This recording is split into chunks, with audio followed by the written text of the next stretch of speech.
Right, it's 5 o'clock. Welcome to the meeting. Item number 1, evacuation procedure. A fire drill is not expected, so if the alarm sounds, please evacuate the building quickly and calmly. Please use the stairs and do not use the lifts. Once outside the building, please gather outside the Yorkshire Bank on the opposite side of the road. Exit by the door which you've entered the room, or by fire exits which are clearly indicated by the standard green fire exit symbol. If you require any assistance to evacuate the building, please let yourself know to the member of the staff. Please make sure also that all mobile phones are turned off and set to silent. And advise that the meeting will be recorded, and you can watch it on YouTube or whatever it is at your own convenience. Item number 2, apologies. I have apologies from Councillor Andy Sargent, substituted by Councillor Kyle Evans. Apologies from Mrs D Ross, and apology from Lynn Price. Okay. Right, item number 3.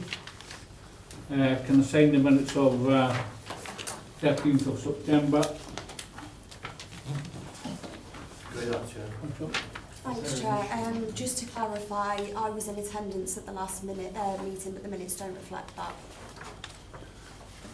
Is that on the 13th one, Tracy? Yeah. The 25th. Yeah, I'm doing the 13th just now. Okay. 13th. So we're all right signing that as a true record? Okay.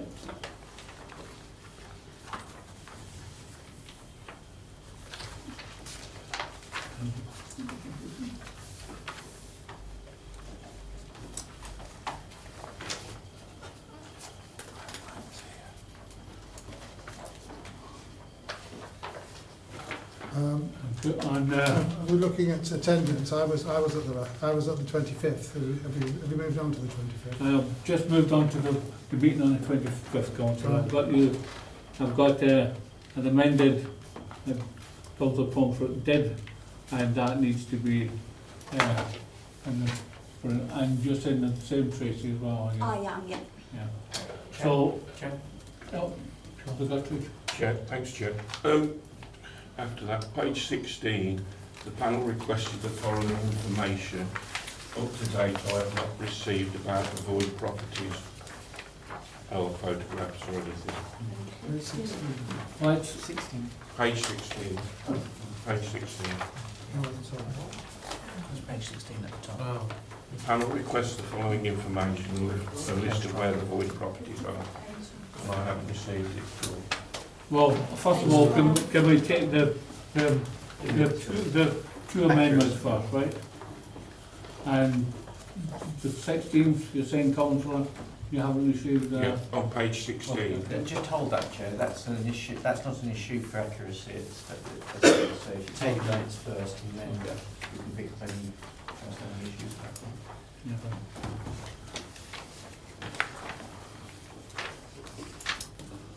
No, anything on that meeting? Yes, Chair, I have received the about The voids. the void properties. Has anybody else received anything for the void properties? No? Could we follow that up and make sure that they're actually sent out then? Yes, Chair. We were told that we Yeah, would yeah, receive them, and yeah. obviously we haven't received. Thank you. Anything else from those minutes? No. Well, let me sign them, so. I'll have to do you another set of minutes, Chair. Okay. We'll do that afterwards then, yeah. Okay. Declarations of interest. Members to declare interest not included in the schedule. Councillor? Yeah, obviously as a substitute, my interests are not listed, so I just refer members to my register of interest, which can be found online. Okay. Everybody? Okay. Public consultation. We've got two speakers, Mrs. Michelle Condicor which is to speak on item number 6 and 7, and Councillor Condacor items 6, 7, 8, 9 and 10. Obviously on 9 and 10 if there's any new items. I've had a predictive text, but that is but right, SLM report. We'll have our presentation. This is where I get up the road.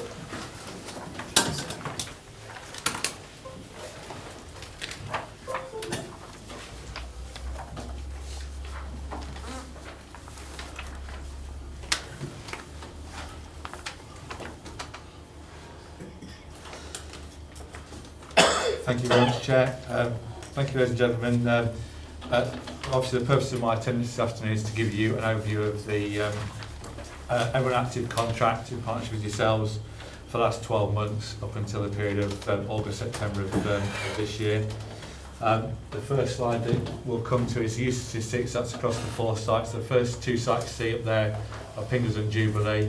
That's where we are tracking performance at the moment. Just an overview of some statistics for you.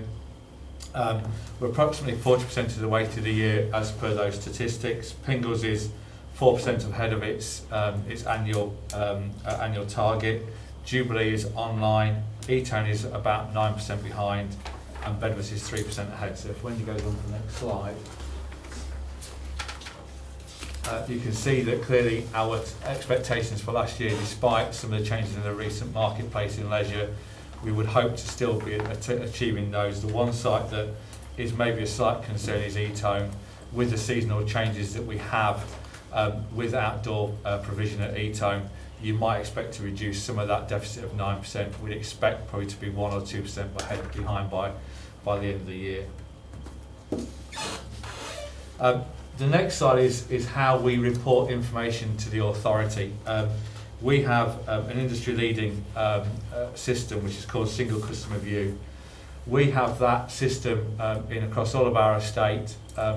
That then gains all the data from our Everyone Active cards, the Passport to Leisure schemes. Any way a customer interacts with us, that information is collated and gives us a 360-degree view of those users. So we're able to tell them where their location is, where they live, down to postcodes, what their exercise habits are and routines, their spend per head, all those sort of statistics and statistical information. And part of that leads on to the next slide, which is how we collate our customer feedback. Statistics you see in front of you, the first 2 sites are Jubilee and Eton. That shows the level of customer feedback we've had for the first April to August of this year. You can see overall, Jubilee is at 99% satisfaction, Eton at 95, and the next one. Pingles at 88 and Bedworth at 94. I will take questions at the end, but I'm sure you'll be very mindful of some of the things that we've been doing recently across the contract. They provide you with an idea. The expectation for the authority is that we're achieving 95% plus. And I've certainly, with the feedback we're receiving, the volume of feedback and how we're managing that moving forward, we're starting to get more and more feedback from using Single Customer View. So hopefully we'll be able to report more statistical information as the contract progresses. On-site feedback, that's your traditional feedback, that's customer comment cards, verbal comments. That now is considered probably secondary now, how we collect data. That tends not to be how we collect feedback from our customers. You can still see that there is a large volume of statistical information collated from people completing forms, but nowadays social media, Twitter, Facebook, website is how we generally collate a lot of our information. But that's just going to show that we actually do collate on-site information. Next one is Jubilee and Eton. Again, you'll see a lesser level of feedback. That is generally down to the footfall of the sites, but you will see clearly that we're still getting quite a lot of statistical data at Jubilee. Eton far less because of generally of the volume of footfall we get at Eton.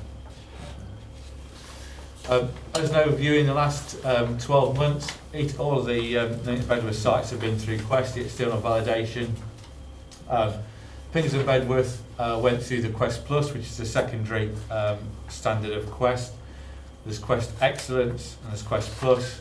Both sites were considered good, which is an excellent result for those.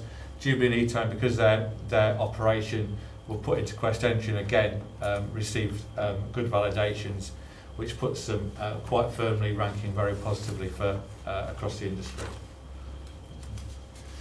The main areas of performance you'll see for the contract is swim lessons and our health and fitness. Whilst we have seen a marginal reduction in our performances for swim lessons across Pingles and Bedworth, 1%, we don't consider that a significant factor for us. We're able to maintain the levels, as you can see. These are minimal reductions, but we're managing to hold our place very firmly in the market for delivery of swimming lessons.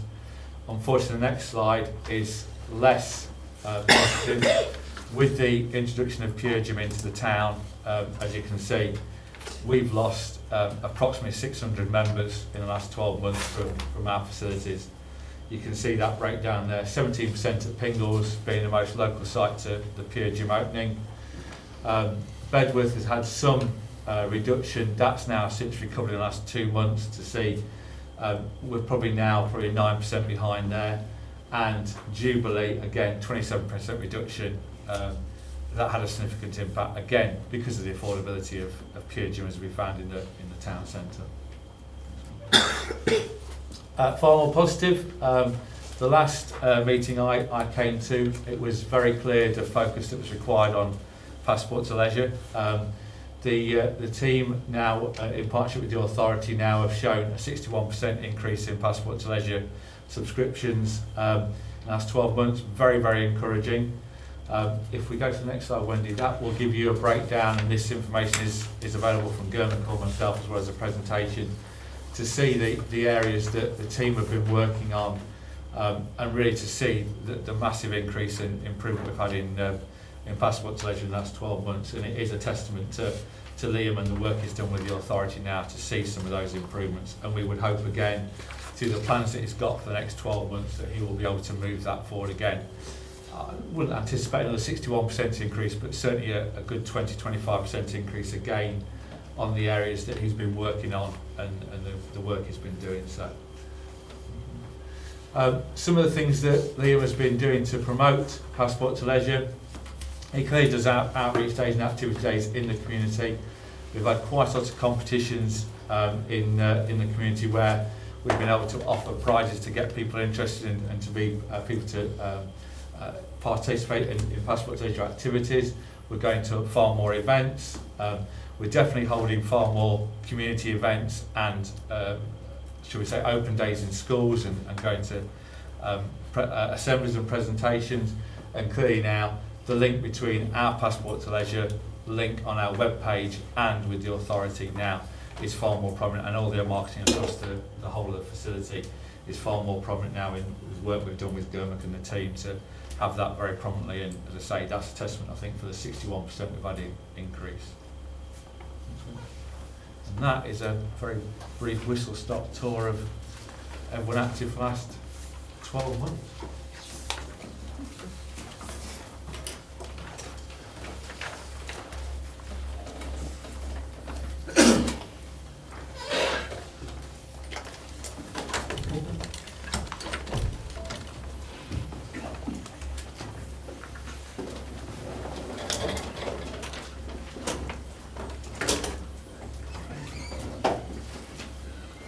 It's not good locking people out.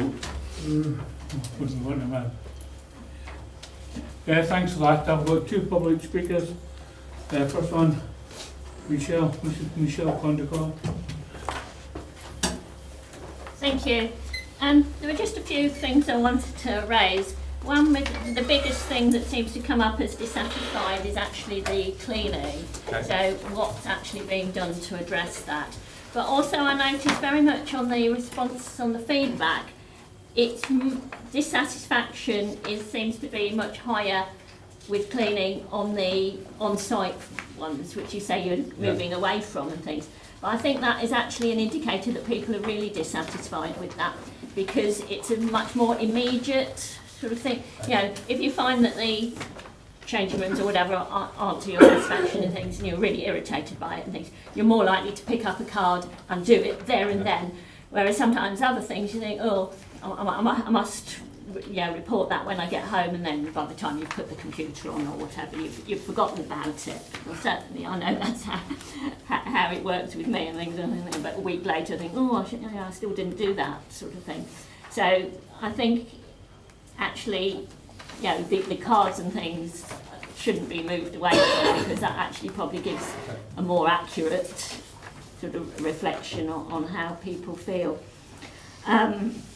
The passport to leisure promotion has obviously been very successful, but my question would be, can the council actually afford that? And is there any way you can weigh up sort of the health benefits of those who take it up? Does that outweigh the cost, to the council? Because I've never been in any of the categories that allow that and things. So, and the other thing I wanted to ask, E-Tone is obviously a much smaller centre with less things there, and correct me if I got it wrong and things, but the implication was that it doesn't get as much use and it's looking a bit sort of tired and what have you and things. We've had an awful lot of new development on that side of town. Things. Is there no way you can be getting Section 106 money from developers to actually improve that? Because it is really the first, from all the new developments, it's the first leisure place that people can reach and things. So it would be very beneficial to have a good centre there, so that people don't have to then traipse all the way into town. And also, just want to think about it, one other thing is cycle racks and things. Not too bad at Pingles, apart from they're always full. Bedworth, absolutely hopeless things. There are two which are not in view and are parallel to the building, so you can't actually use them as they should be. They should be at right angles. So can that be rectified, please? Thank you.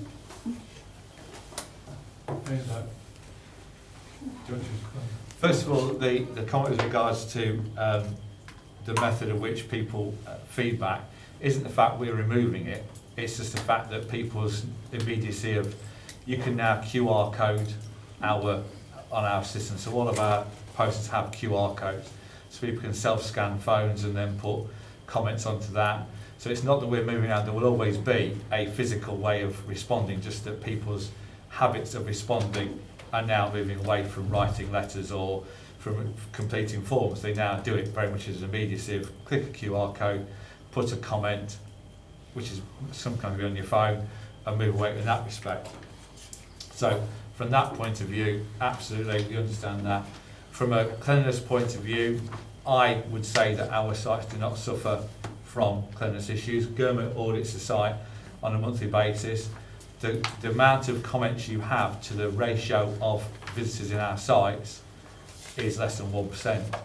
And a business operating at less than 1% negative feedback for cleanliness, as with somebody with 19 sites would be pretty proud of a ratio of less than 1% in his business.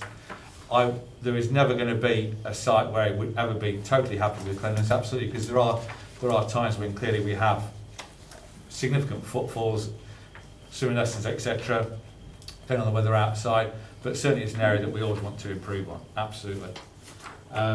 PTL, there is no cost to the authority, if I can be correct, Phil. There is no cost to the authority.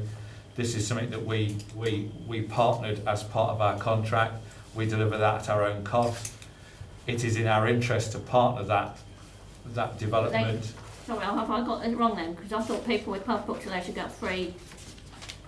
So that subsidy is at our right. That's at our. There's no secondary cost to the authority. That's subsidised by our bid. That was through our management bid. So the more people we have, yes. Okay. Yes, okay, Arthur. I suppose the 61% increase actually reduces our Yeah. financial return, but Yeah. that is our full risk. But at the end of the day, our bigger objective is to get more people more active, and those people clearly at the moment are the ones in the community who are not active. And the cycle stands I'll definitely have a look at. Just a small thing. The cycle racks, I do regular communication with the communications officer, and he is forever trying to get funding. So it's not just a case that nothing's been done. I regulate information from him, what he's trying to do, and cycle racks and funding is one of the things. And we're trying to also work with the council's community team to see if there's anything from their side. So it's an ongoing thing. Is that it's still in place. It's just that it hasn't been successful to get the funding for that particular area.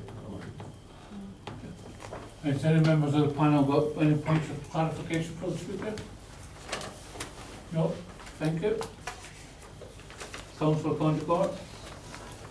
Thank you very much, Chair. I'm really pleased you've got so much statistics and so much information on customer feedback. Of all the people who come to the council, the grounds maintenance and the civic hall have occasionally got little cards, and they have incredibly poor responses. So you need to teach the people in the other services how to get a good feedback. And in fact, you almost need to put a question on your survey saying, how do you like our grounds maintenance? Because it is good to have a lot of data because it does pick up trends. I'm most concerned about the reduction of gym usage.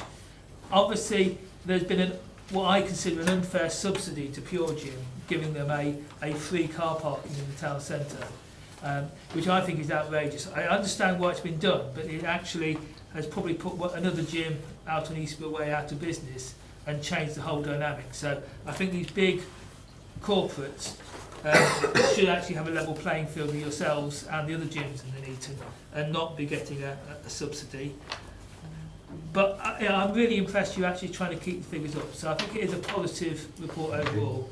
One thing we did do when we changed over to everyone active is we incentivised your energy usage, I believe. Because when the Pingles was open, there wasn't a single light switch. Everything was on all the time. You went in, there was a dance room in there. I can't know what it's called technically. Studio, that's it.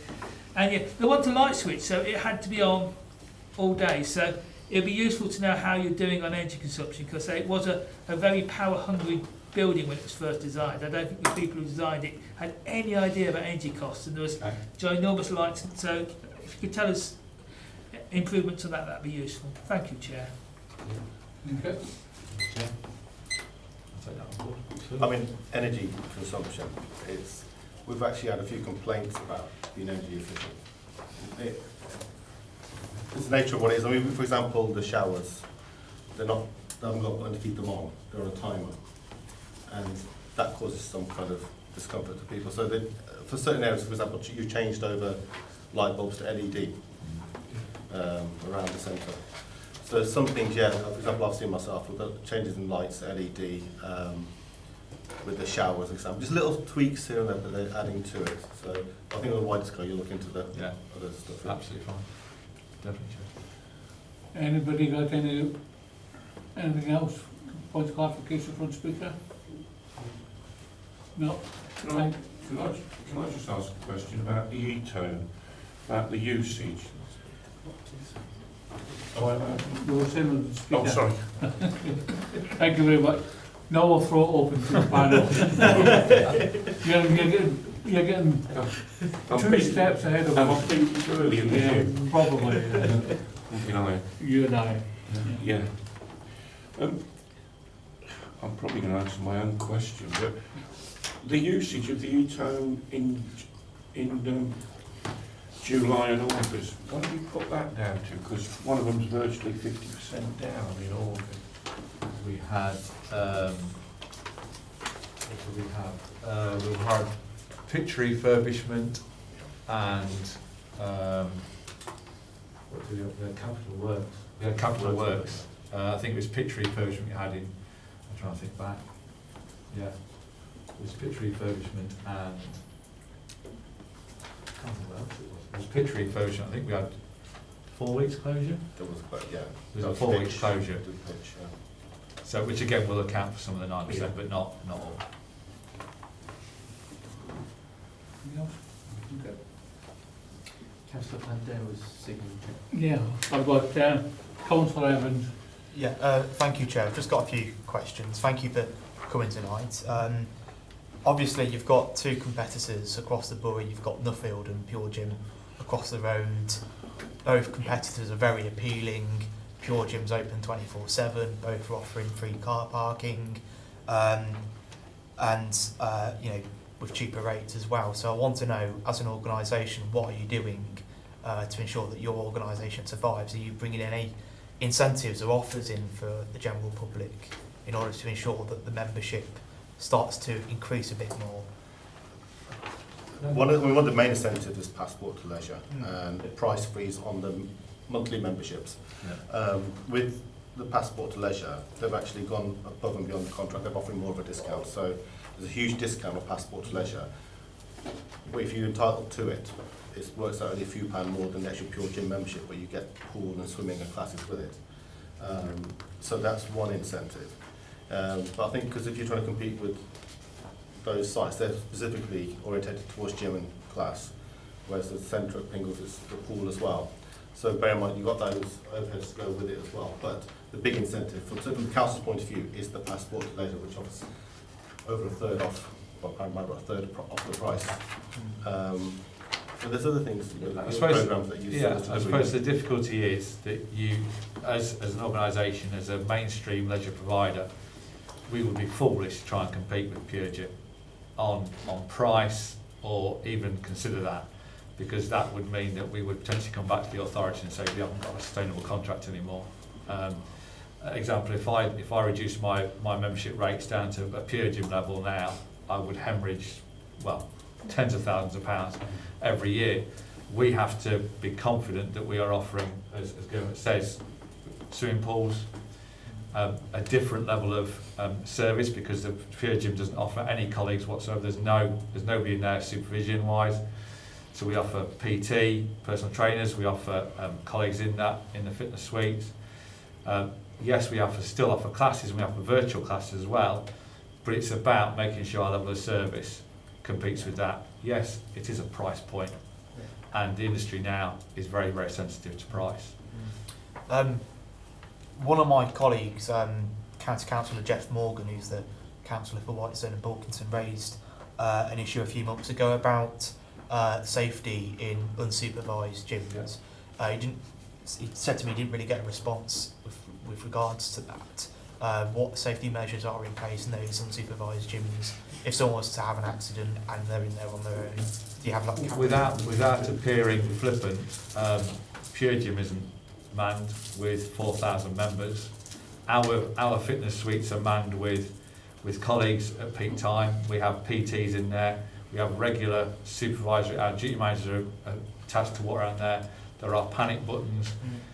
It's the industry now is moving away from any staffing of its gym facilities. People sign a disclaimer when they join to say that we accept that there are times when the gym is not manned, as they do in any facility nowadays. It goes back to when you go to exercise. We absolutely understand there are different levels of people's ability and welfare and state of health. However, they could have an accident, they could fall ill in a changing room, and that's monitored every hour. It's about the practicality of making sure that our gyms have a level of service which is better than our competitors, which at the moment, absolutely we've reviewed that, and we have core times. There's times when we were staffing Bedworth and Pingles with nobody in it.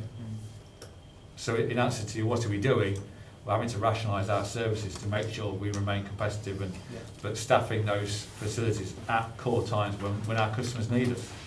I've got two questions as well. This is from a constituent who actually saw that you were coming tonight, and she's asked me to ask these questions. I'm a Bedworth councillor, so it's more specific towards Bedworth. The leisure centre, apparently it needs to be open before 6 a.m. because there's people who start work at 7, 8 a.m. who want to go to the gym before work, and if the gym opens at 6 o'clock. But obviously with Pure Gym that's open 24/7, you understand what? Absolutely, and I can consider it. again, I have to weigh up the considerations that if one person wants me to open up, I have to put 2 colleagues in there, and the previous question about utilities, I have to open that facility and have it ready by 6 o'clock. That's not opening up 5 to 6, that's open at 5:30 with 2 colleagues, with all the necessary utility costs. I can look at it, absolutely, but there's been no groundswell of opinion other than what you've raised today that say it needs to be open at 6. If there's a general consensus to review that, absolutely. I would do that, absolutely. One of my other gyms more locally has a competitor that opens at 6. Because we refurbished the fitness suite, they wanted to open at 6, so we opened half an hour early. We used to open at 6:30, now we open at 6. So it's not what we won't consider it, but it has to be a consideration. It's not it's open for one customer. So, but yeah, if there's a groundswell of interest for that, it's something that can certainly look at it, no problem at all. Thank you very much. Councillor Panda? For the passport to leisure, I noticed there is 61% increase. I noticed there are a couple of places, there are only 2 have taken and 48 or 49 like Popular Ward. And more as compared to the other. Is there any reason why there is not advertised there or people don't know? Well, yeah, it depends on the interest. Very briefly, what's happened is that the communications officer has gone into individual wards, working in a relationship with community groups. And at some places, say for example, we might go to an affluent area, they may not want to necessarily come to this centre. They may want to go to another centre. So it's not a case of the promotion has been pretty much equal. So I monitor what he's doing, and it's pretty much equal throughout. But you're going to get some better reaction in certain places more. There might be a centre there, so he liases with the centre. He's certainly gone to all the schools and had communication with schools. We have found in the deprived areas there's probably more interest to get the passport to leisure. But he has gone out more as well to every area. And I did put an email out last year and earlier on this year, and I will do again because I know we've had a change of members, that if any member wants to get involved in promoting in the area, then he's certainly up for working with him, with that member, to promote passport to leisure. And we've had some uptake previously from certain members, and it's been quite good where they've got involved, because you'll have understanding of your ward more so than everyone active certainly would. So that is there. It answers your question. There's no specific reason why, but all I can say is that it's been fairly distributed and fairly promoted throughout the area. Okay. Councillor Walmsley? Yeah. Oh, thank you, Chair. I wanted to look actually sort of two parts here. First of all is looking at the customer feedback, the online and SCVs for the Pingles. And I know that obviously overall satisfaction, it's not quite meeting the target, but what seems to be really pulling that down is that sort of response on the activity rates, and particularly the sort of the feedback in relation to activities. What have you been doing to perhaps monitor that feedback, and perhaps also looking to, and depending on what that is, perhaps if there's any overarching themes, but also how looking to respond to that, to perhaps try and improve that particular area and aspect? That area was when we reduced the class timetable in August. So that was entirely the August feedback. So that was a collation of the whole year plus whilst the entirety of those complaints were in August. So it was we decided to take a commercial decision that the level of classes we were delivering, the level of membership base we had was still considered the same despite the loss of several hundred members. We decided to take that rationalisation decision. We reduced the number of classes, and it wasn't well received by our customers. But we had to make that decision based on the membership levels that we had. Numerically, the amount of classes that have been dropped, is it 5 from out of 40 something in Pingles? Yeah. So, and from a contract point of view, the contract allows SLM to come up with their own programme delivery. Okay, but what they've got to do is provide a variety. That's why I'll have a look at the classes. So, whereas some classes haven't got many numbers in, but they are provided because to give everyone a chance to get active. For example, at Bedworth you've got the over 50 swimming and stuff like low in numbers, but they're giving that option for people to go to. What you find is, say for example, on the classes that have been targeted, certainly from what you've told me, is that, say for example, you've got 10 types of class, say strength training, whatever. They might reduce that to 7. So you've still got those classes, but available at certain times. Perhaps not on the day you want it, where you've been doing it for the past month or so, but they're still there.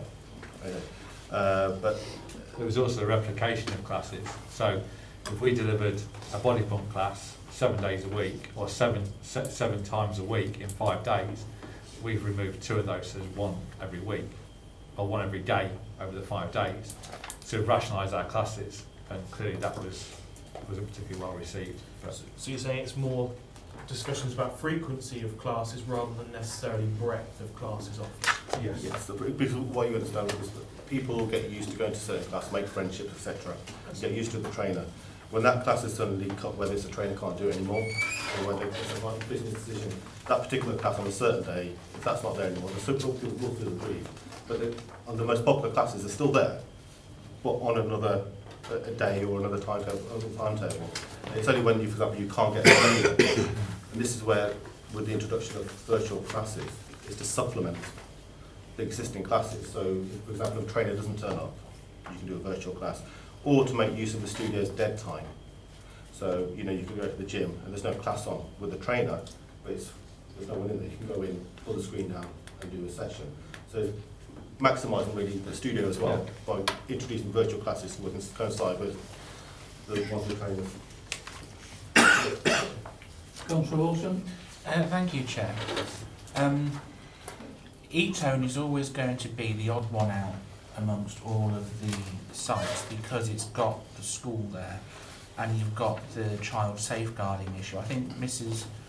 Condacor has asked the right question about the provision on that side of the town, but I think maybe nudging at the wrong answer with E-Tone, because I think actually we need to have a wider look at the provision on that side of town on leisure facilities, because E-Tone in itself isn't going to be able to provide all that, particularly with the school requirements there, because that limits a lot of the availability of the facility, because it's not just during the day, it's also a significant proportion of the late evening going into night with some of the school classes. So I think that's a wider question which the council needs to answer, but isn't necessarily one thing everyone active can necessarily deal with. Councillor Walmsley picked up one point I had on the statistics, but going into the PTL subscriptions, I've got a couple of issues. It may just be me, other councillors may feel differently, but I don't necessarily feel that the way the information has been laid out is of assistance to local ward councillors, because you've got wards in there, but you've also got areas within wards or that cross wards within that. I've just looked at some of them here. You've listed Barpool, you've listed Kingswood, but then you've listed Blackertree, which is within Barpool. But then you've also listed Stockingford, which crosses boundaries depending on your point of view as to where Stockingford is, and many Stockingfordians will have arguments over that. So I think it may be more useful for a councillor basis if these could be more defined to the actual geographical wards that they are moving forward, which may give us more of an explanation. But I'm interested to see, and it may be how the PTL contract is established, but I thought PTL was just for residents of the borough. Now I notice on here you've got Hartsill, 123 people with a passport to leisure. Is that that you've allowed people outside of the borough to have a passport to leisure, or is that just the way that people have defined themselves? Because one half of particularly Buxhill is in North Warwickshire, the other half is in Nuneaton and Bedworth. Are they actually physically residents in Hartsill who are actually Nuneaton and Bedworth residents, or are they North Warwickshire residents? Well, it shouldn't be, because it is residents only of this borough, Bulkington, etc. I think it is that what you said, because we've had people, from my understanding, from Kingswood and that area, from Bedworth, but they've somehow registered and applied at Kingswood. So I think it's sometimes where they're safe. There's certain areas that fall in that boundary, but there shouldn't certainly be any in another I would like more of an explanation as to that Hartsill Find out about that. issue, because it's a bit of an anomaly. Certainly from how Liam, who's the acting community manager, would do it. I have got Coniston down, but Yeah. Hartsill had the bigger numbers. He wouldn't be going into another borough. So I can be quite It could sure. just be, like you said, the way that it's been classified here. But we'll get the information, find out what's happening. We'll have to bring that down. Councillor Graham? Thank you, Chair. I've noticed a few things going through the figures. In Bedworth Leisure Centre, under changing, there seems to be a disproportionate amount of complaints there. So I don't know if you've found out if there's a specific reason for that, and if so, has it been looked into and resolved? Which one that's already? Yeah, I was just On asking if there was a specific issue with the change of facilities at Bedworth Leisure Centre. The honesty, the age of those facilities is not conducive to a fantastic experience now. The site is a very tired site. Clearly that's something that we're working with the authority to try and improve. It will always be perceived that, but the site, again, generally from the feedback that we're getting, government assessments are not that we deliver an unclean or unhygienic facility at all. It is a pretty worn out site because of the site itself, the size of it, and the usage of it. And I've been there where a deep cleans took place on the floor. Yeah. And it's quite clear. Tiles have come quite clear. I've been there 2 days later, and they're back to that stage again. If you're interested, I did complete a report in January about Bedworth cleanliness, which states all these issues and reasons, and that probably gives you a better idea of why certain areas are the way they are. I can certainly forward that on. Well, absolutely. I was just wondering for any concrete plans to modernise the facilities, or if that's just something that's currently in discussion with the Borough Council. We've got a leisure strategy in place. That we've got certain options on reviewing our leisure strategy. And with Bedworth, it's looking at, well, it's not been confirmed yet, but there's a strategy out there of another site. Because at the moment, with the one we've got at the moment, you can keep refurbing, but you could have the same sort of situation again. It's a small site with a high use. So there is a leisure strategy in place with certain options on, and Bedworth is one of the options that we're looking at. Okay, well, if you could send me those details and statistics, I'm sure that all the members here would be interested to see. If we could arrange that with Wendy, I'd be really grateful. A few other matters, one of which has already been sort of brought up by Councillor Wilson. Another thing I'll point out is that there is a town centre category, and of course that doesn't say whether it's Nuneaton or Bedworth Town Centre or even both, which is another reason why I think we should be going by borough wards here to gather this information. Also, I think that you gave quite a good explanation for the differences between the different providers in the borough. I mean, of course, everyone's, Pure Gym, Nuffield, our services are all different.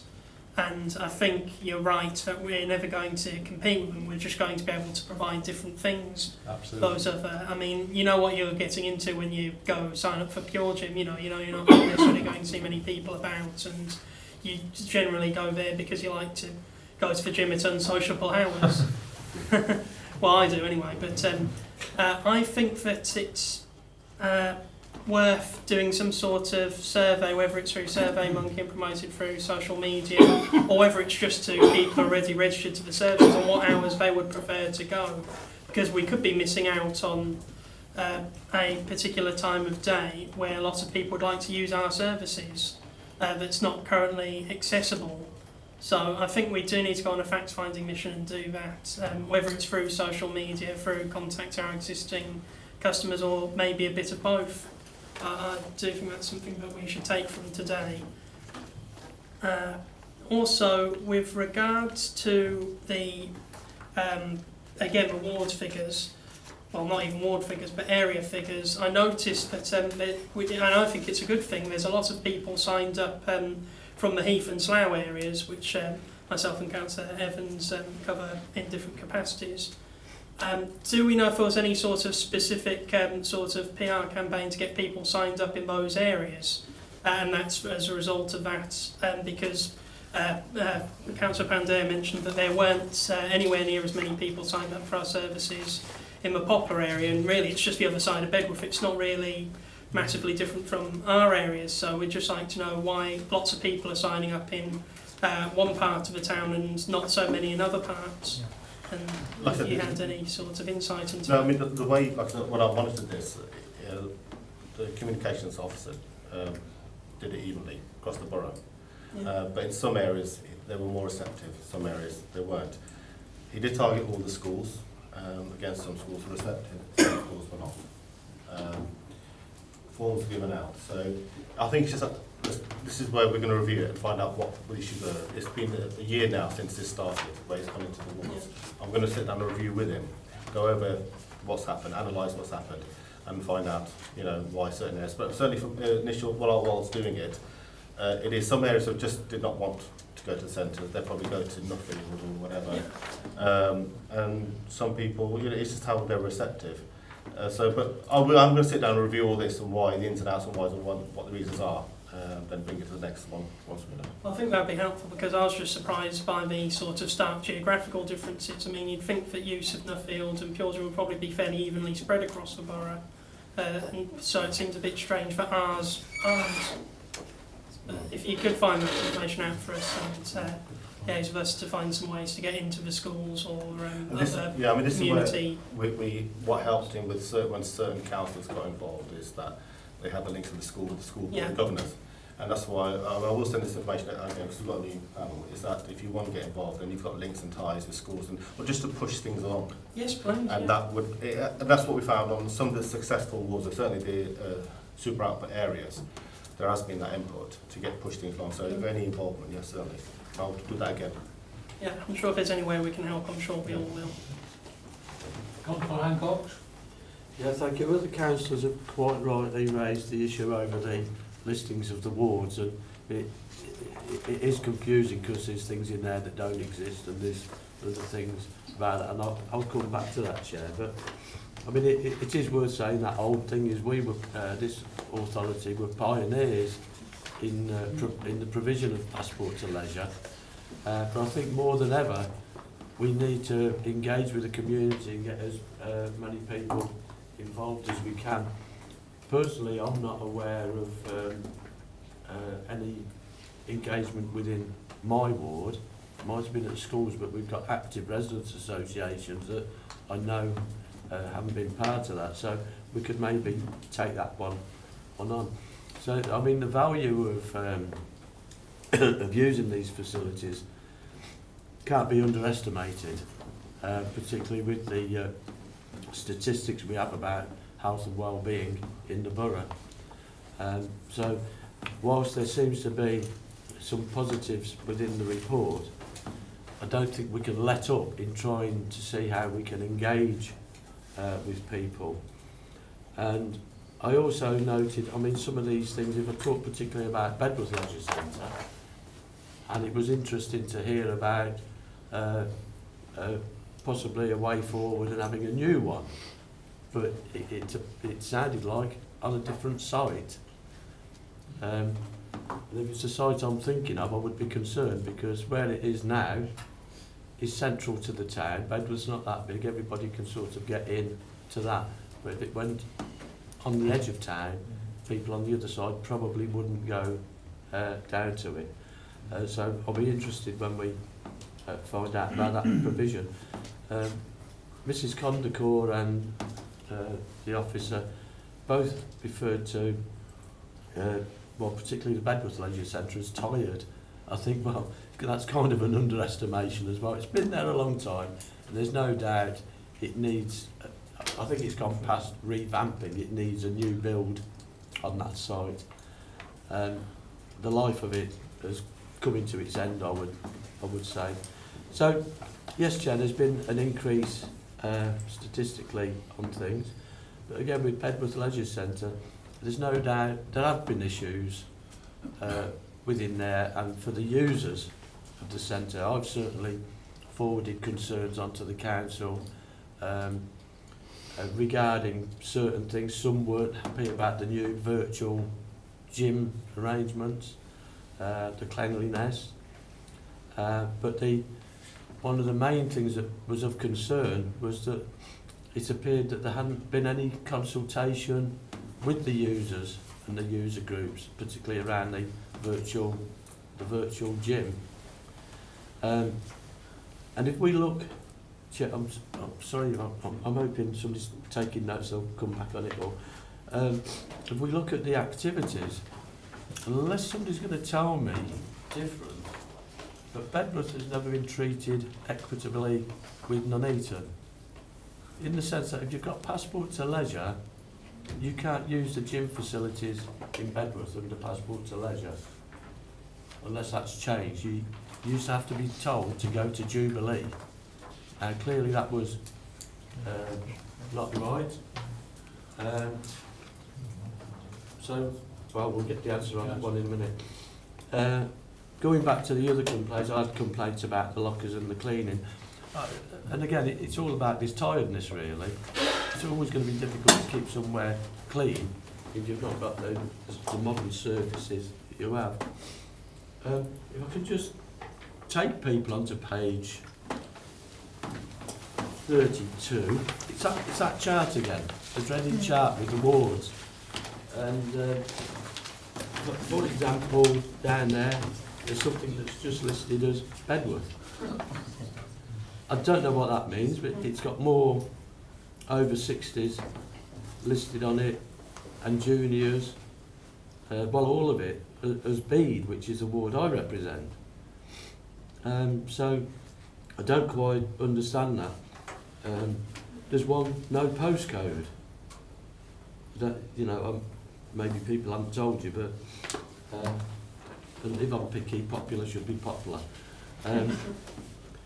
But the thing I wanted to pick up, particularly within Bede ward, and although it probably reflects across quite a lot of Bedworth, and it was mentioned about super output areas, Bede's certainly one of those. So we need to find out ways of engaging better with those people that should be able to get access. Sometimes it's literally just being able to get to the place. If you haven't got a car, and if you live down the bottom of, well, down in Furnace Fields area, and the bus stops at a certain time, you know, you're struggling with those things. But the other thing that I wanted to put on, there were recent, so we are an area of deprivation anyway. The other thing that I wanted to pick up on was the age profile within the borough. And there was recent statistics put out, and actually Bede had the highest age profile in the borough. It was something like 46, I think, so you can imagine what's up there and some down there. Whereas if you compare it to Camp Hill's average age is something like 26 or 23, can't remember the exact figures. So again, in Bede and around Bedworth, I think we need to find out better ways of engaging with the older population as well, because that's probably the biggest percentage of it. Apologise, Chair, there was a lot there, but hopefully they'll be able to come back on. And yes, I think just to finish on this chart for the wards, yeah, I think maybe we can put that together a bit better for a future report.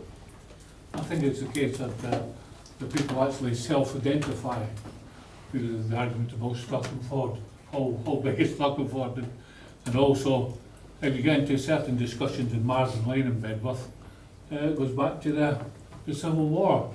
One side was in favour of the king and the other side wasn't. So there's arguments, and that's a self-identification itself. But obviously, if you can actually, because if we use figures, we've got to use them correctly. Yeah. And if we can clearly identify ages, everything that comes with figures should be used. If you can answer some of the comments that the councillor made. Okay, I'll go in reverse order. With the ageing population of the borough, with the passport to leisure, I did ask the communications officer to start off with going to our sheltered schemes. We had, I think, after putting it through to the housing department, we had, I think, 2 schemes that were interested. So it's just a taste to see what's out there. So, but we didn't have much feedback on that. Only 2 schemes came forward to partake, and what everyone acted with, they actually went down there to the schemes, did some activities, had some consultation with the people. But it's something I will ask him to look at in terms of wider public in general in that area. The PTEL wards has been raised. We will look at that to give a better reflection of how they're geographically they're placed. With the classes and consultation, what everyone had to do, we're reducing types of classes. They weren't changing the whole programme.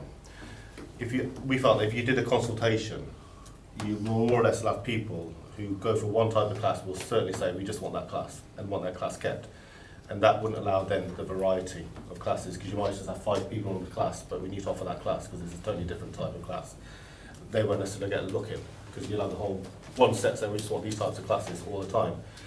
I think the consultation we decided would come into it if there was going to be a whole revamp of classes. Okay, so if the whole programme was going to be changed, then certainly put out there what people want to do, what classes they want to partake in. What else was there? Virtual classes are added to the programme. They're not taking anything away. So it's your choice if you want to do it. So there's nothing that is in replacement of, it's just added to that. It's not taking place of any trainers. Is there anything I've missed? Yeah, I think probably the most important one, and I might have it wrong, it might have changed, is in Bedworth it used to be that if you had a passport to leisure, you couldn't use the gym, you had to go to Jubilee, which is clearly not good. Well, this was placed in the contract that Jubilee would continue. It's the free usage. You can still use passport to leisure discount at any gym. I think you're probably talking about the free usage. Yeah. Free use. Free use. It's only Jubilee. This was put in place within the contract before. I think it was before this contract was in place. It's always been there, and that was just carried on into this one. So that there is that discrepancy, yeah, but it's been carried on since the previous contract. Okay. Councillor Elliott. Thanks, Chair. I think the historical thing about the Jubilee was that Bedworth was used a lot and Jubilee wasn't used a lot, so it was just to try to fill that capacity. I've got a few things. The first is on e-tone, which is the only one that's gone down, and some of the others have gone up. I wouldn't like to write e-tone off completely, because it's got some fantastic facilities there, squash courts and the hockey pitch, which from my discussions with the areas, they wouldn't be easily replaced. Now, I've worked at local college for 15 years, and since I've been there, we've taken students along to introduce them to squash, to play hockey, and other schools have as well.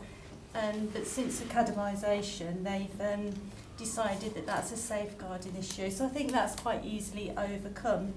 And I think the issue that hasn't been mentioned is car parking, which might be almost definitely is putting people off using it in the evenings and the weekends. What I'd like to know, because you said it was closed due to the pitch refurbishment, is when will the figures for September and October be available? December. We do it every quarter, so in December we'll have the quarterly figures for... And could I see those figures when they are available? Because I'm really interested in that. And then just coming on to the customer feedback, pages 27, they all add up to 100, so that's a percentage. So do we have the actual figures? You know, how many? Was it 3 or 4, or was it 200 or 300? Yes, probably get them. Yeah, because it's an automated template, so literally all it will do is just so generate... it could be just a small number, it could be yeah, could be small people. Yeah, I can. I'll work with John to get some breakdowns. And the last thing is, you said you weren't worried that the swimming was down by 1%, but the population has risen, so you would have expected swimming lessons to have gone up. So, do you have any ideas why that's gone down rather than up? It's not so much that the population increases; it's at what point the retention is with. Any child on a scheme or adult on a scheme has a certain amount of time that will spend to get through it. So our length of stay is not unduly high, which means that children are progressing through the scheme and going out the other end with a minimum of 25 metres as they are at school. Therefore, all we're doing is literally topping up that number. So it's not so much that we're concerned that we're not having new people, we're just not retaining those people unnecessarily in our schemes anymore. So I think without the consideration of additional pool space, partners such as the swimming club, they offer swimming lessons, they have peak times within certain parts of the pool, so we are working against rather than with the provision of swimming lessons. So I think at the moment we've probably reached our capacity for the times that we have to be able to deliver those swimming lessons at those numbers. Is there a passport to leisure discount on swimming There is, lessons? yes. Yeah. Okay, thank you. Anybody else from the panel? If that's the case, thank you for the report. Thank you, Chair.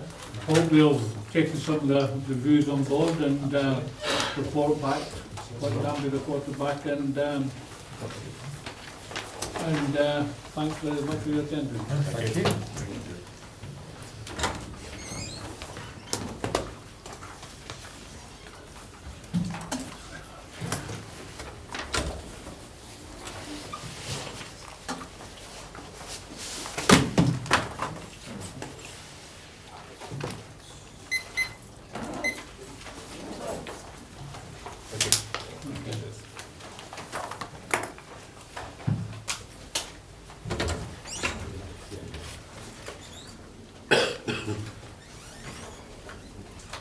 Okay. Item number 7. Philip, I believe you have taken this. Yes, thank you, Chair. This is the second quarter outturn report for the services provided panel, which is basically just about everything in the council. The report starts on page 35 of the agenda. What I would draw your attention to, Chair, first is on page 36 as item 3, a reference there to the Regulation of Investigative Powers Act 2000, and you'll see there that there have been no surveillance operations under that Act. I mention that because the Surveillance Commissioner wants us to draw it to members' attention. The substance of the report then starts on page 37 in terms of the tables and charts and things. I'm not going to say too much in terms of the overall report. What I will do is try and do this by way of exception going through the report. Obviously, there are, starting on page 37, you'll see that there are some issues in terms of the quarterly forecast outturn tracker. We'll come back to that. This is the table over the page. There is an indication of FOI requests and complaints, and you'll see the number that have been reported as being late, quite a significant number, and some outstanding. That will need to be looked at separately, I think, because I don't think we've got the data here to assess that. When it comes to performance measures, you'll see 8 have declined, and we have 3 net red risks on the strategic risk register. Just a word of caution on that, Chair, that will be changing when you get to quarter 3, and because there has been a review of the strategic risk register and the net red risks have been reduced down to 1. In part, that's down to changing circumstances when the last register was reviewed, and so those have been fed into the assessment process and have come out differently. I mention that because clearly it will look different when we get it next time round. If we get into the meat of it then, Chair, if you turn the page and go over to page 38, we have the financial summary, and the first thing, actually I'll take to 39, is the forecast variance at the bottom of page 39. It's looking pretty bleak at the moment at £434,000 over budget, and I will take you back through the table to explain that, and then you'll see when we go through the detailed report some of the reasons, some of the frowny faces will reflect that. There are a number of key areas of overspend. Principally, you'll see in refuse and cleansing. Refuse and cleansing is showing a projected overspend of 237,000, just under 238,000 pounds. The recycling, I think members are aware, has been subject to a re-tendering exercise, and for a number of reasons, principally related to what's been happening in the recycling world, the market has deteriorated rapidly. It was put to me relatively recently by another recycling officer that we've never had it so good under the old contract, and this is just reality coming back and knocking on the door. Certainly you are looking at a projected overspend of £250,000 or thereabouts. So in that one service area alone, you are looking at an overspend of £500,000 within the year. There are some areas of good news, if I can put it in those terms. You'll see that there are a number of areas where the projections are looking better. The rent allowances are looking at £112,000 under, and if I can take it to development control, planning and fee income is maintaining, thankfully, its current performance and is projecting just under £190,000 over budget to the end of the year. And I should say these are based on projected figures. There is always some scope for variance, so some of the overspends may well be managed effectively to be reduced. There may be a surge in additional income, so it's not the end of the story, it is just a snapshot as of now. The other big area you'll see is on rent rebates. There's an explanation in the report later in terms of the overspend there, £273,000 projected over budget, and obviously there are a number of other unders and overs which are relatively modest in comparison to some of those bigger figures. The only other item I'll perhaps just flag is in terms of the commercial property portfolio, which is showing a £55,000 surplus over budget, which is fortunate because it is offsetting an under-recovery on the car parking income of £57,000. So it's all, it's a curate's egg. There's some good news and some bad news. If we go in over the page, you'll see we'll start to get into the first frowny face, which is on page 41, and that is in connection with the Civic Hall. There is an overspend there of projected overspend, just about £20,000, and you'll see that is in connection with the increased net cost of the bistro stroke cafe bar. Some work is being done on that at the moment. I'm particularly interested because I've taken over the Civic Hall now, so I'm trying to get my head around what the figures are and how they equate, but I understand that there are some increased costs there that hadn't been fully taken into account in the original budget when it was put together, and those are having to be reviewed, and we're having a look at that, and we'll probably bring something back at a later date with some proposals on how to address that. The over the page again, we come on page 42 to the refuse and cleansing. You'll see first and foremost the refuse and cleansing itself, that overspend, which is just about £250,000, additional salary agency cost of budget. It says the situation is being monitored, but I do know that there's been an active review of the arrangements. In part, this is triggered through sickness cover. It's, as you know, it's a gold standard service in terms of we've got to deliver it, we can't not deliver it. and therefore when agency, when there is staff sickness or have to cover holidays arrangements, we are having to incur significant costs in getting people in. I think that is being looked at in terms of what we can do to manage that more effectively so that those costs can be reduced. Page 43, again, that brings us to the recycling contract, and it's, as you'll see, it's the spend pressure of £276,000 in year, and you'll see that they're similar to the refuse and cleansing.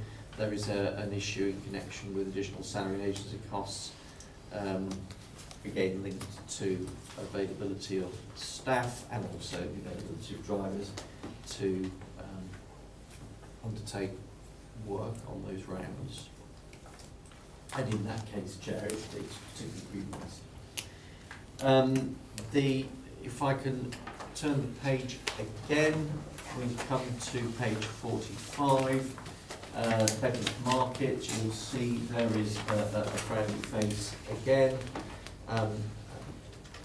It's slightly down where it should be, and the suggestion is that that's probably down to the refurbishment works, which meant that in terms of operational periods, there's been a reduction in the number of opportunities for traders to trade, and that's impacted on those figures. So we will have to look at that again later on to see whether in fact there's a trend there or whether that's just because effectively they couldn't operate from the site.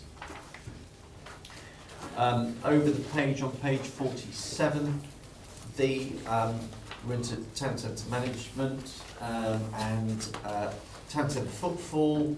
Again, we're looking at, and you'll see there in the text, a frowning face on page 47.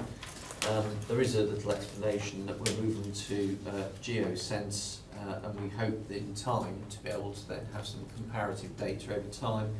But the old method is reporting footfall there, and it is still showing that it is slightly down what it was the previous year by this time. Over the page then to page 48, rent allowance rebates. As it says there, temporary accommodation. We have been hit with, and we're not alone in this, this is a national issue, a rapid increase in homelessness and homelessness applicants, which has led to the need to place people in temporary accommodation. As you may or may not know, we haven't actually got sufficient temporary accommodation to accommodate all the families that have presented themselves, and therefore we are having to fund that through alternative means, in some cases hotels, bed and breakfast, or other suitable arrangements. And unfortunately, we don't get all of that back through subsidy, and that's a cost to the council. So as you'll see, the forecast outturn is obviously higher, significantly higher than the original budget.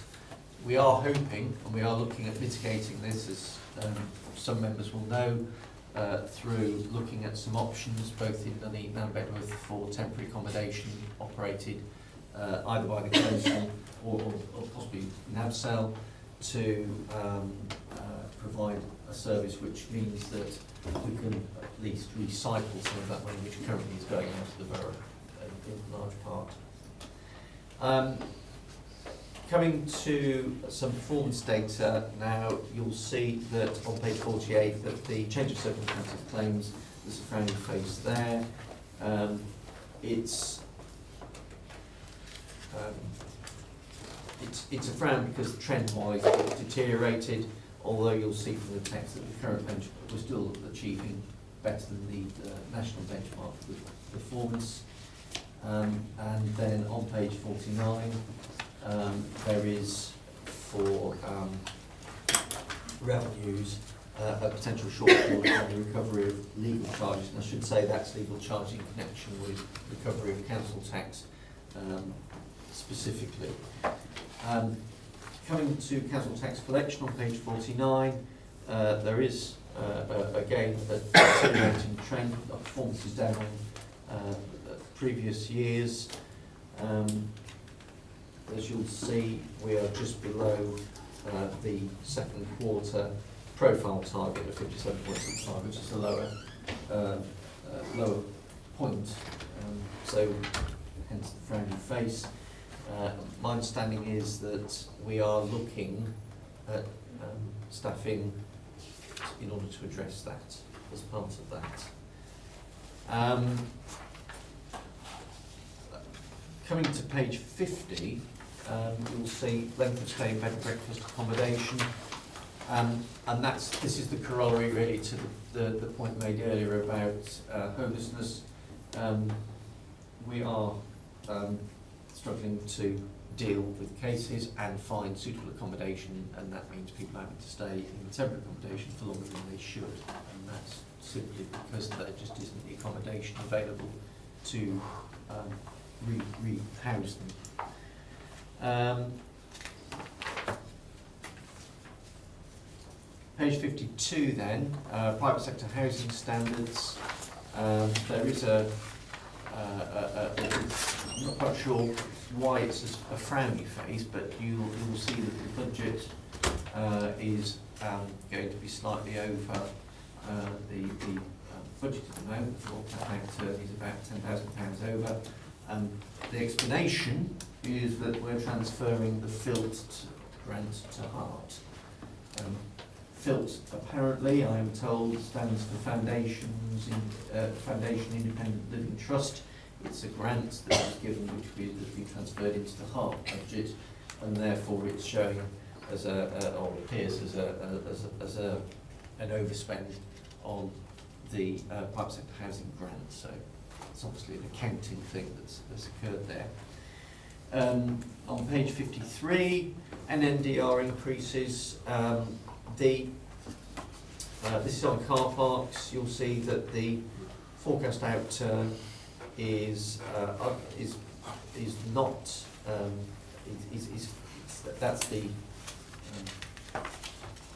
£50,000 under recovery, and that is partly due to the revaluation of NNDR by the valuation office. That's increased the rateable value of the car park, as well as reduced metered income.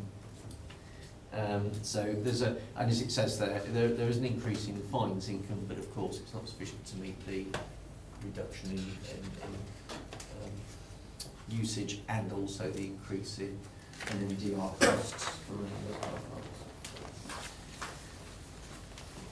Over the page, Chair, you've then got on page 54, this is car park ticket sales, and you've got some comparative data there in terms of what's been happening over the last, so it gives you a trend basically. So as you can see, there's a cost of income. So it's clearly showing a negative trend.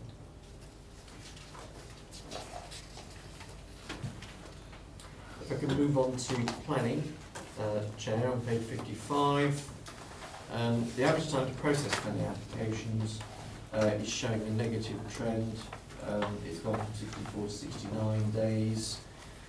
It is a measure rather than a target as such, but obviously it has slipped. I understand in part that's because, again, it probably relates back to the income side. We've had a lot of planning applications in, we've had some big applications in, so invariably that had an impact on the ability of the team to process planning applications, and therefore it's had a negative impact in terms of processing. Which does bring me, Chair, to a point I was going to make in terms of, because it was raised at, I think, the last meeting, and that was in connection with the performance data for planning, because there is a national benchmark which was raised by the panel, and it was to be included in the report, but it didn't prove possible in the time, apparently, to get the figures to Steve Gore. I'm just looking for them, so I made a note of them. What I can tell you is that the overall performance is above, or better than, if I put it in those terms, might be better to say in these terms, the national benchmark. So, for example, for some reason I can't find it, the national benchmark for majors is 80% to be processed within 13 weeks. And I think from memory the figure that we've got is something in the order of it's either 86% or 93% within 13 weeks. Similarly, for minors it's 8% within 8 weeks, and we're coming in about 93%. And then other applications, again, it's 8% within 8 weeks, and again it's looking at in the low 90s. So we're above the 80% in each case. If I can find those figures, because I did make a note of them, I can't understand where they've gone. Oh, here they are. So, right, so it's 60% within 13 weeks, and we're running at 86%, minus 70% within 8 weeks, and we're running at 95%. And others is 70% within 8 weeks, and we're running at 93%, so well above. And I understand, because Ian actually gave the third quarter figures, because they're out as well, that we're running at 100%. So, but that's, you'll get that when you get the third quarter report.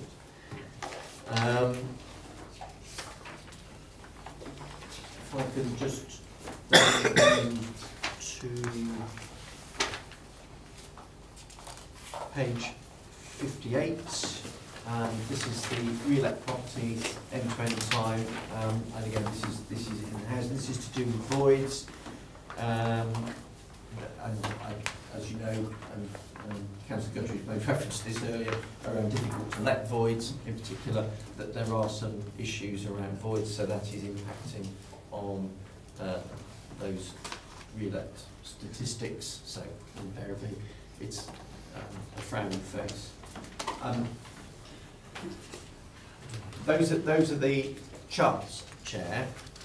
There is then the Strategic Risk Register report attached, and there is a strategic performance report to accelerate the end there, which is on page 62. I'll go through those in detail. There is an executive summary which starts on page 64, which explains those variances. And I think that's it, Chair. If members want to ask any questions. We have two members of the public wish to speak on the subject. Mrs. M. Condicott. Obviously there's an awful lot in this, so I'll only just pick out a few bits that sort of came glaring out at me. One is on the page 37. I'm very concerned with sort of the number of FOI requests and complaints that aren't dealt with in the correct time. I just don't understand what the issues are and things, and certainly with things like complaints, if you haven't managed to sort out the thing, you know, just a quick email to someone saying, you know, we're still looking into it, and what have you, and things, we haven't forgotten about you, and things, you know, it would count for so much. I'll take that from personal experience. Moving on to the big chart on page 39.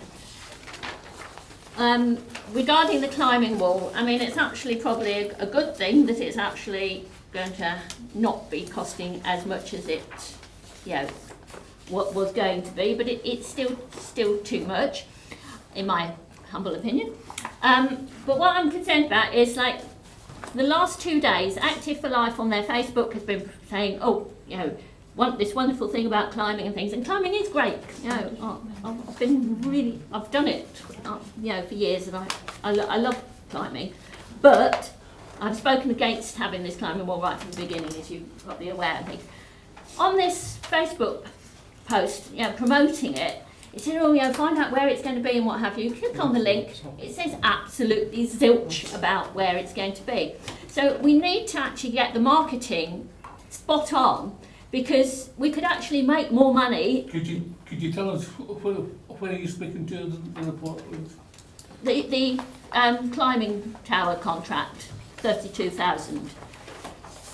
Yeah, it's not on page 39, it's a different page. Well, 38 on the thing, sports development, 31,858, and then it's mentioned again as exceptions on page 60. Page 60, But yeah, we need to be actually maximising all these things.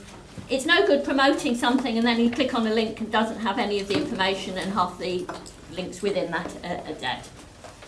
The Civic Hall still seems to be costing, you know, an enormous amount of money, far more than it should. And what on page 41 on the bottom there, it says the annual survey of patrons showed that 91.25% are satisfied with the range of all shows offered by the Civic Hall.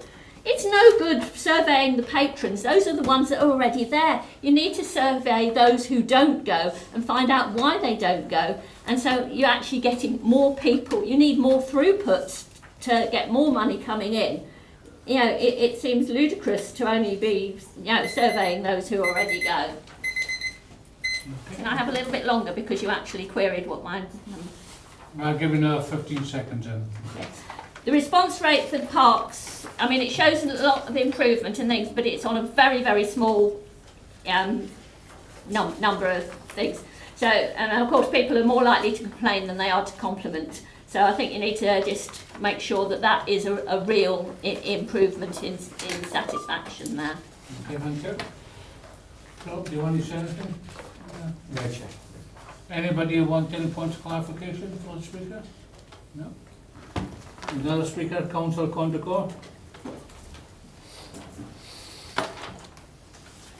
Thank you, Chair. It's incredible that on page 61 the link to the risk register. If you follow that link, there's two new massive risks for the borough plan. The people on this panel will not discuss this unless obviously they ask me a question about it. We have the biggest part of our £500,000 loss is waste and recycling. It's an absolutely massive number, £500,000. Half it on green waste, half it on composting. And this council really should be working as a shared service or a waste partnership to actually reduce the risks from waste. Waste is such a massive part of this overspend and such a massive part of our budget. And being a small council, trying to do it all on ourselves and having 6 waste contracts in Warwickshire is horrendously expensive and horrendously risky. And we have the green waste changes, which are supposed to bring this deficit down, that have been poorly thought out. I'm really disappointed that the Conservatives aren't calling in the increased green waste charge, but it is a very, very important issue. We could, around Warwickshire, save £1 or £2 million by doing waste as shared service. Instead, we're going down this route of emergency charging for green waste in a really, really poorly thought out way without an environmental or a health equality impact assessment. Also in this report is the capital programme for the housing. £14 million programme on page 59. We have only spent 3 million of it in half a year.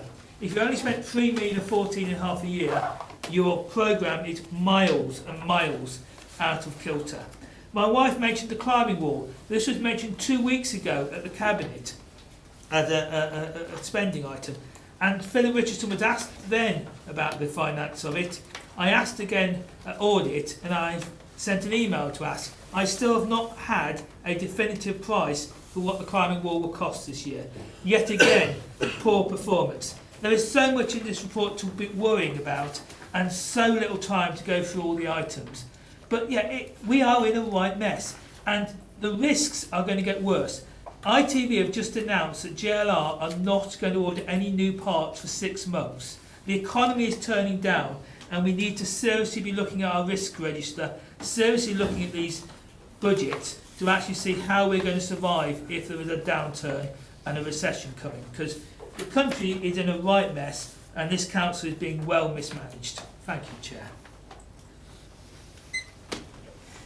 Any points of clarification from Yes, for the speaker? one, Chair, 2 actually, Chair. One is in relation to the green waste and wanting to have a consensus and have one authority.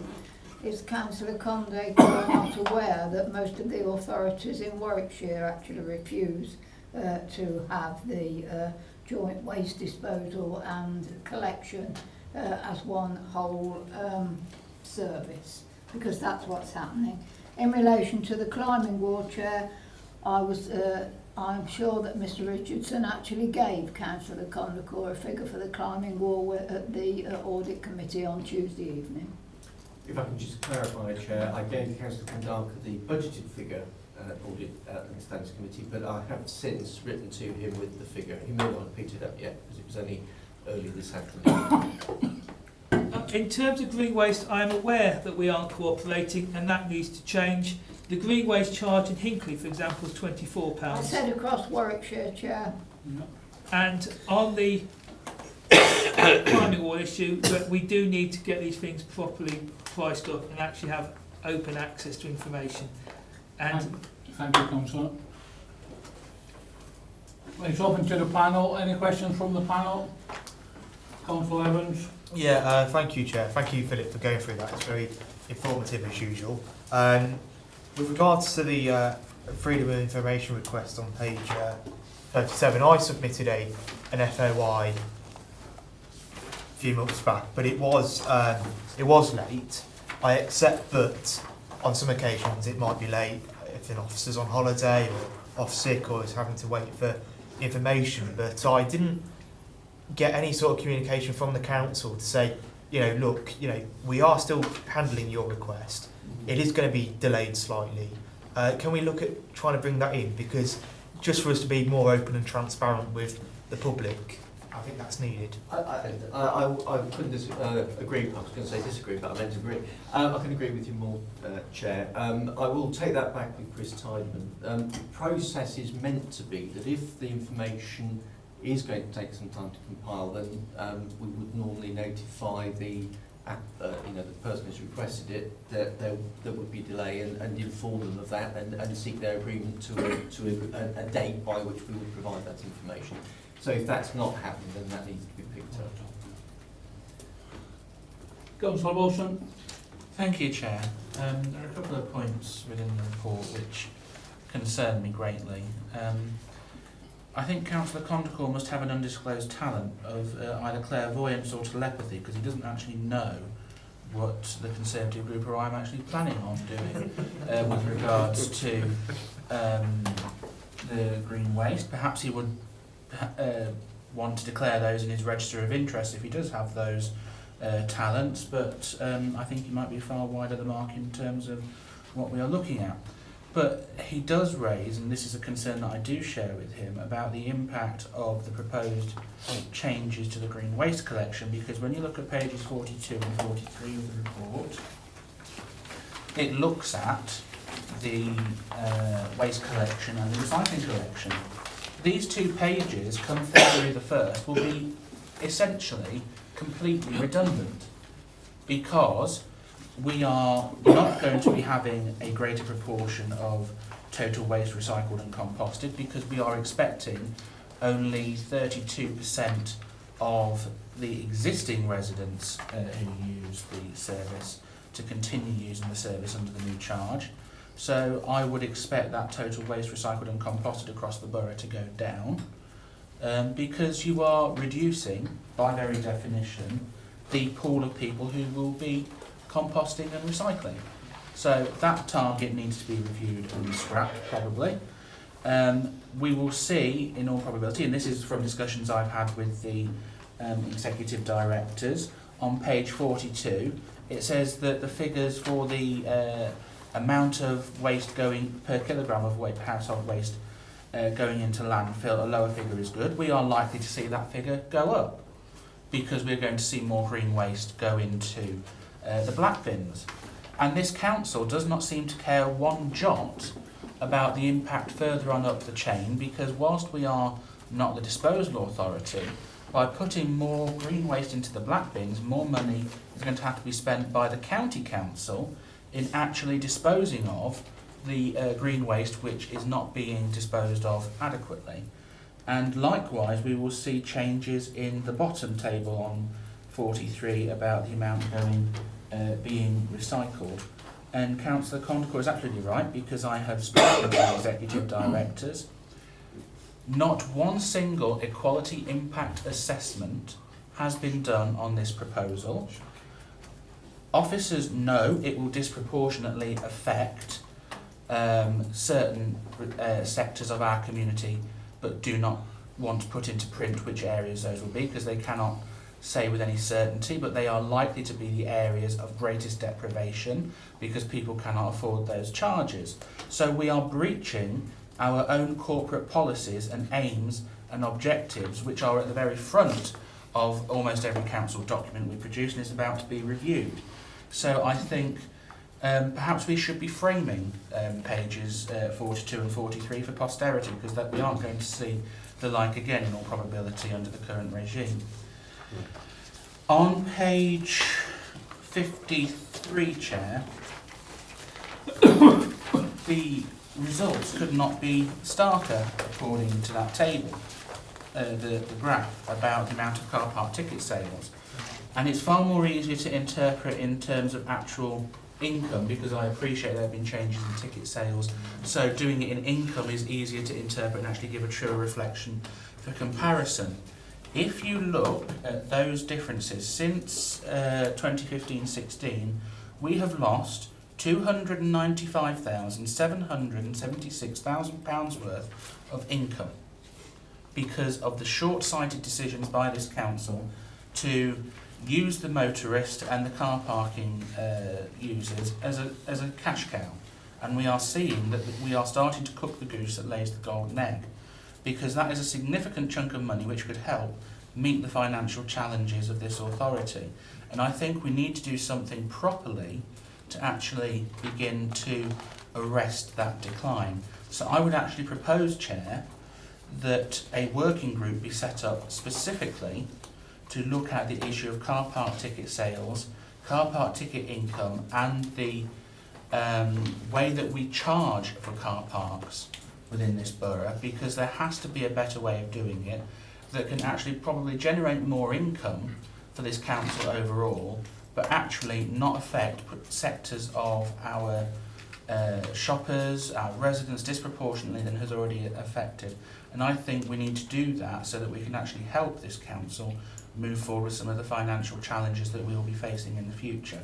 Because if we can do that, we might not have to sacrifice universal services like the current administration are doing under the Green Waste. And I think that working group would actually do some very good work if it's done properly. Philip, you anything to add on? No, Chair, if that's if Chris wants to move that, he I'm can. formally moving, Chair. And Carl has seconded it, Chair. So that is a formal recommendation for the panel to consider and vote on. Yes, more. I've got a few more speakers, I think, before my voice starts going. Councillor Wamsley. Thank you, Chair. I'll do a similar thing and go through, if that's all right with go and do a couple of them at a time. I have to say, I agree with Councillor, with Kyle's points earlier about FOI. I've got 2 in, for example, at the moment. I think there are about 28 working days. No acknowledgement to say that would be delayed, etc. I think everybody will understand if we were able to get some of those points through. So really sort of echoes what Kyle said before.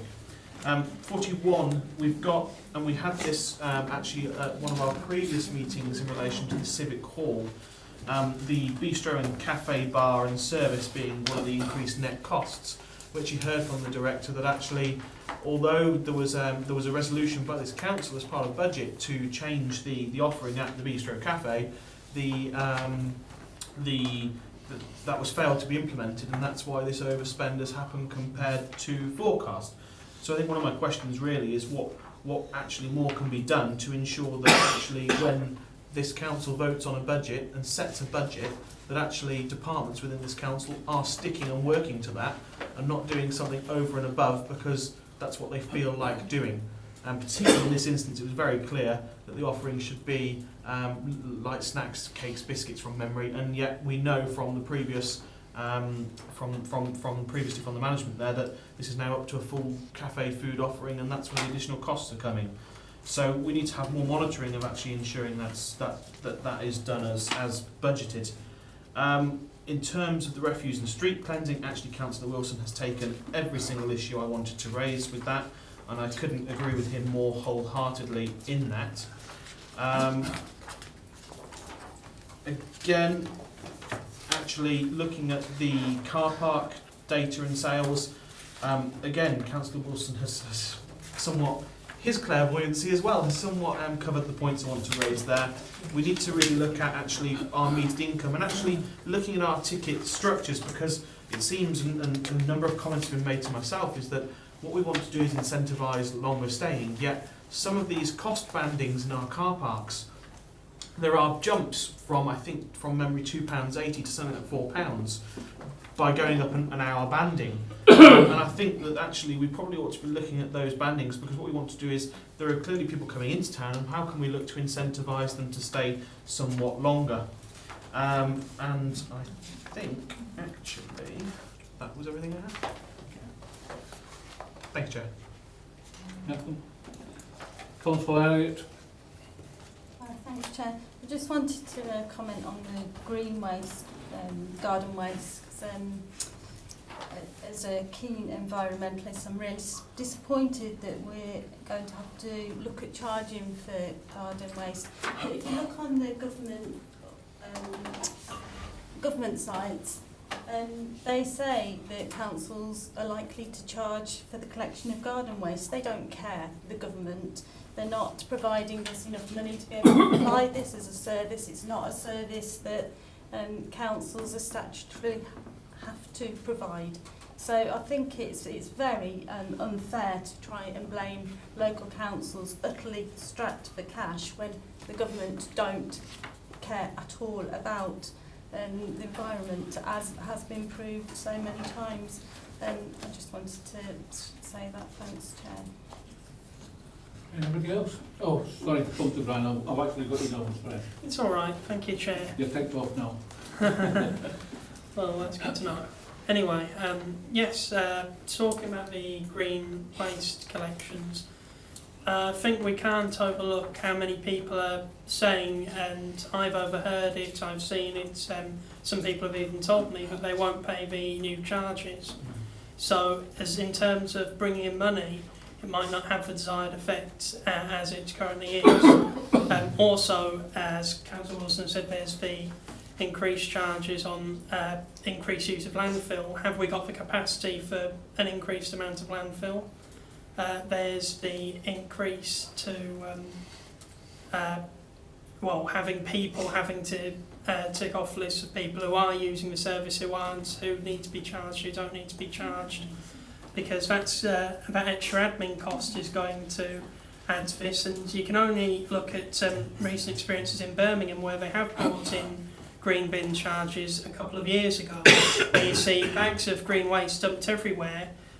It's not restrained to any particular part of the city, it's all over the city, whether you're in Sutton Coldfields or the city centre. You see these bags of green waste dumped everywhere. You also see bags of black bin waste dumped because of not having enough room in the black bin for both green waste and household waste. So I think that if the council is seriously going to go ahead with charging, then they need to keep all this in account and decide, is it really worth bringing in a charge if the desired outcome is to increase recycling and reduce the amount that goes into landfill.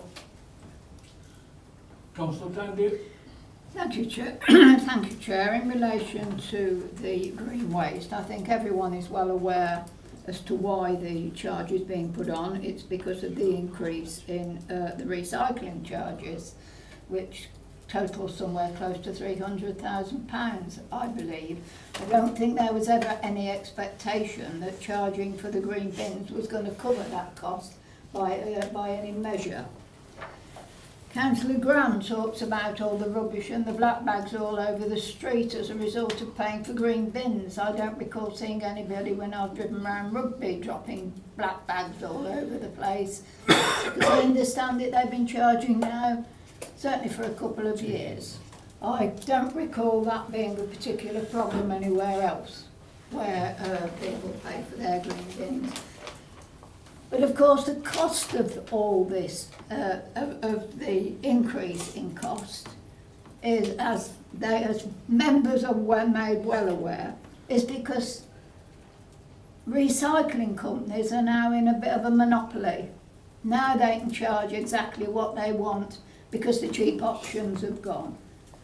There are only a handful of companies who are prepared to collect the recycling stuff. So I think there are reasons why the charges are there and why something had to be done about it. In relation to, Chair, if I could just mention in relation to the working party that has been proposed and seconded on car park charges, I think we are more than happy to support that, but I do hope the opposition intend to take part in them, which they have been known to refuse to do before. Thank you, Chair. Anything to add, folk? Just a couple of things, Chair, if I may. I just want to check one thing that Councillor Wilson said in terms of, he was talking about sort of refuse and recycling going down. Obviously, the green waste will affect the green waste, but of course the recycling of recyclables is unchanged in terms of the collection process, etc. The two are under the same heading. Yes, but in terms of the actual impact, it's not a case that they're not collected as one. They are separate collections, and the other collection will carry on as before, principally because it's a statutory service for which there's no charge. And again, that brings me on to Councillor Grand's point, because I think what he was suggesting was whether there was capacity to absorb all of this additional waste, and I just refer you to the point that Councillor Wilson's made, which is it's a county council that will have to absorb that in terms of the cost. It's not about landfill as such, because we incinerate our black waste. It goes to Still the don't have incinerator. the But nevertheless, it's additional cost to the county council that would arise. And lastly, in terms of the charging costs, in other words, the administration associated with that, that is in place already, because obviously we charge for other services.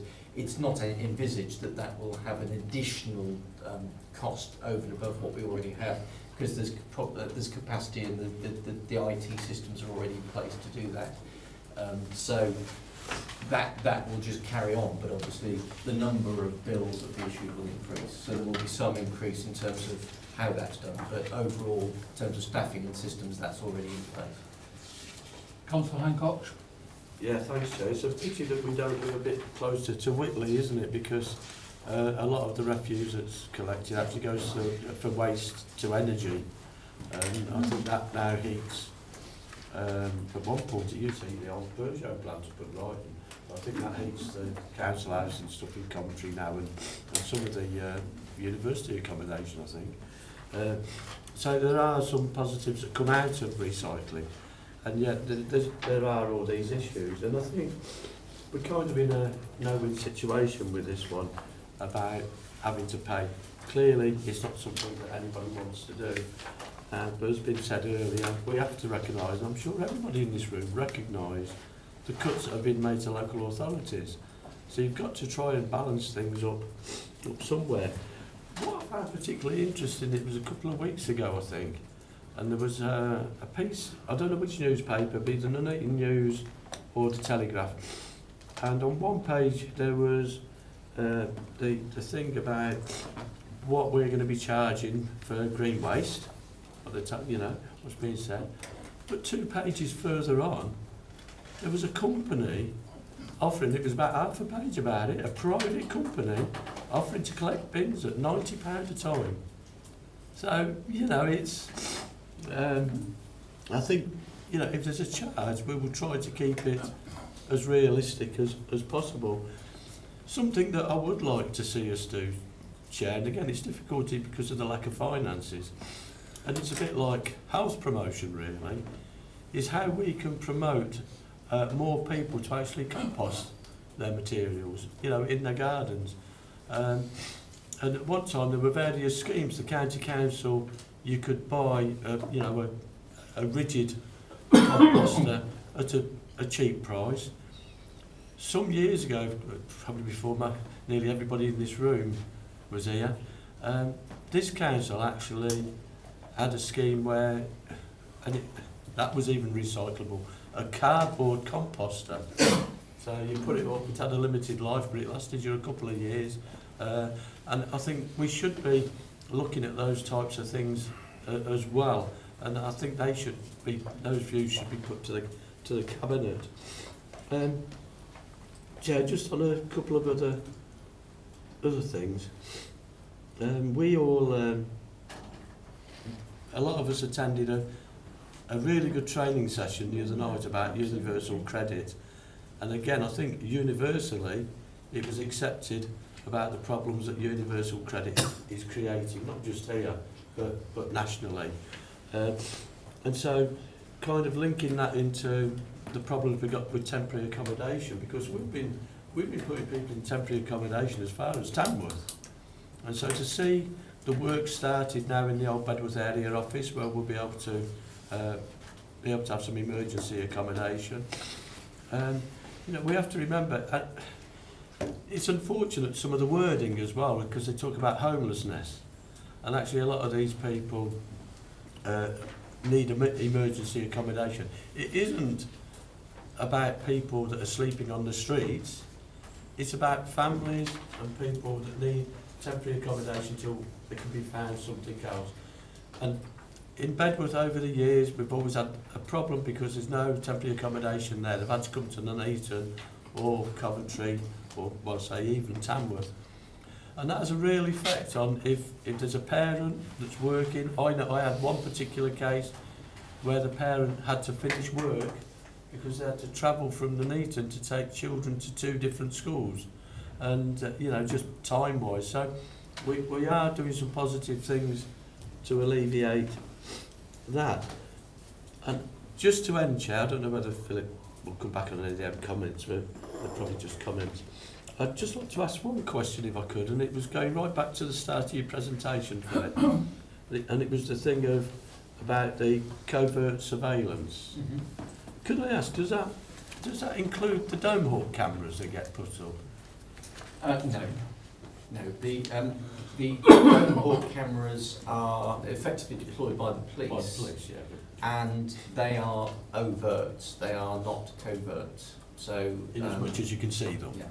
Okay. So they don't fall into the category of covert surveillance for the purposes of direct surveillance. Okay, thank you. If there were, and I have to say, Chair, we do using CCTV, there is covert surveillance undertaken by the police using council CCTV in town centres, but it is all done through the appropriate channels, and it's not the council that's doing it, it's the police that's doing it. So it's the police that would be accountable for that, not okay. That's okay. Before I wind up, there's on that subject, Phil, there's since this bogeyman councillors looking at everybody's bins and various other things, have we actually had any overt surveillance or covert surveillance in the borough ever since that bogeyman was put up that councillors are doing now? No, Chair. Yeah, okay. A couple of things is, first of all, I'm getting very concerned that everything that seems to be a responsibility of the county council, for some reason, it's the borough council that fault rather than the county council. So I'm just concerned that some of those expenditures are put on us rather on the due person, so it should be on the county council. And secondly, there's, I believe we are the first government who has a minister for suicides, which is scary to say the least. But it shows you the concern that there is out there about people actually taking their own lives through various methods. And the third part is that there was I suggested a working party to be set up to look at the way we charge for car parking, etc. That was proposed, seconded, and even thirded, if there's such a thing, by Councillor Tandy. So you've heard the comments, Philip, that we have It's been proposed and seconded that we have this working group set up. Is everybody in favour of that? Any against, Chair? So let's get a working party set up and let's delve into the nitty-gritty for that. So that's item number 8 then, the forward plan. For information only, but Councillor Condicor would like to speak on the forward plan. Thank you very much. At the bottom of page 67, it mentions the Borough Plan consultation and their inspector's report. Clearly, we've had very, very little work on this team here into the scrutiny on the Borough Plan. The housing stats have moved massively. ONS keep bringing out lower and lower numbers for population growth. Coventry's building a massive number of student blocks in Coventry. And as I said, there's 2 new things on the risk register for the Borough Plan. And so why isn't the Borough Plan rightly on our work programme for this scrutiny committee before or at the time of the inspector's report?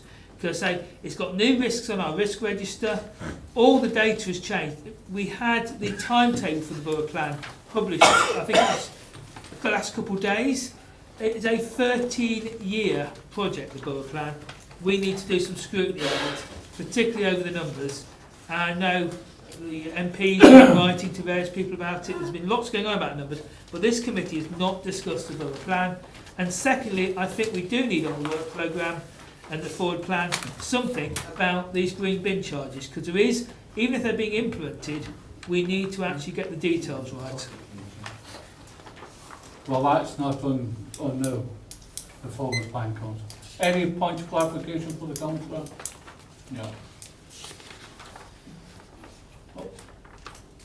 Councillor Bolton? It's not a point of clarification, it's going into the debate. Can I just clarify a point, Chair, from something that Councillor McGrath has said? Clearly, in terms of where we are with the Borough Plan, we're at examination, so it's too late to scrutinise the plan, because in terms of the process, we are at examination. So I'm not entirely sure what value can be brought to the examination at this stage, when in fact it's all the comments, all the consultation will go back to the inspector and he will then produce his report. So it's probably too late in the day for that, in all honesty. Obviously,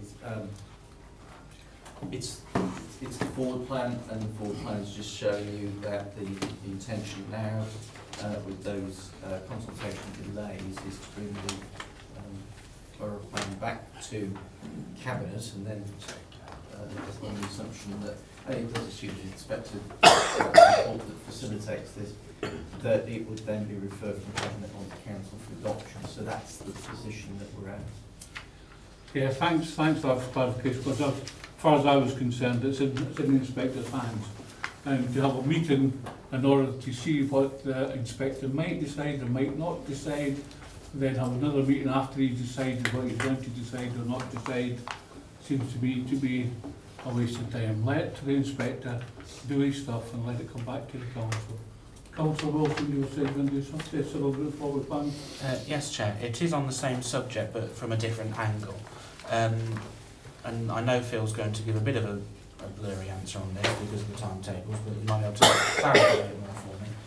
Is it possible, because I agree we can't foreshadow what the inspector's going to say, but once we have the report, would it be possible for this scrutiny panel to consider it before it went to Cabinet, even if that involves calling an extraordinary scrutiny meeting prior to it going to Cabinet, so that our comments could be passed on to Cabinet before it is considered by Cabinet?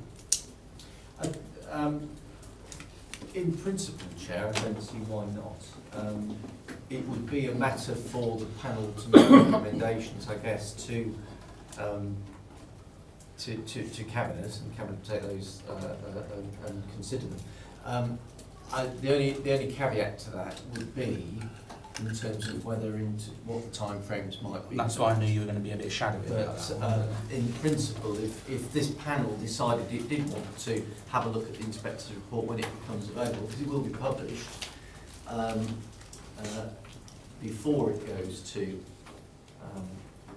Cabinet, then in principle there's no reason why not, I don't think. I'm sort of speaking off the top of my head here, but I can't think of any reason why you couldn't have a discussion about it if that's what you wanted to do.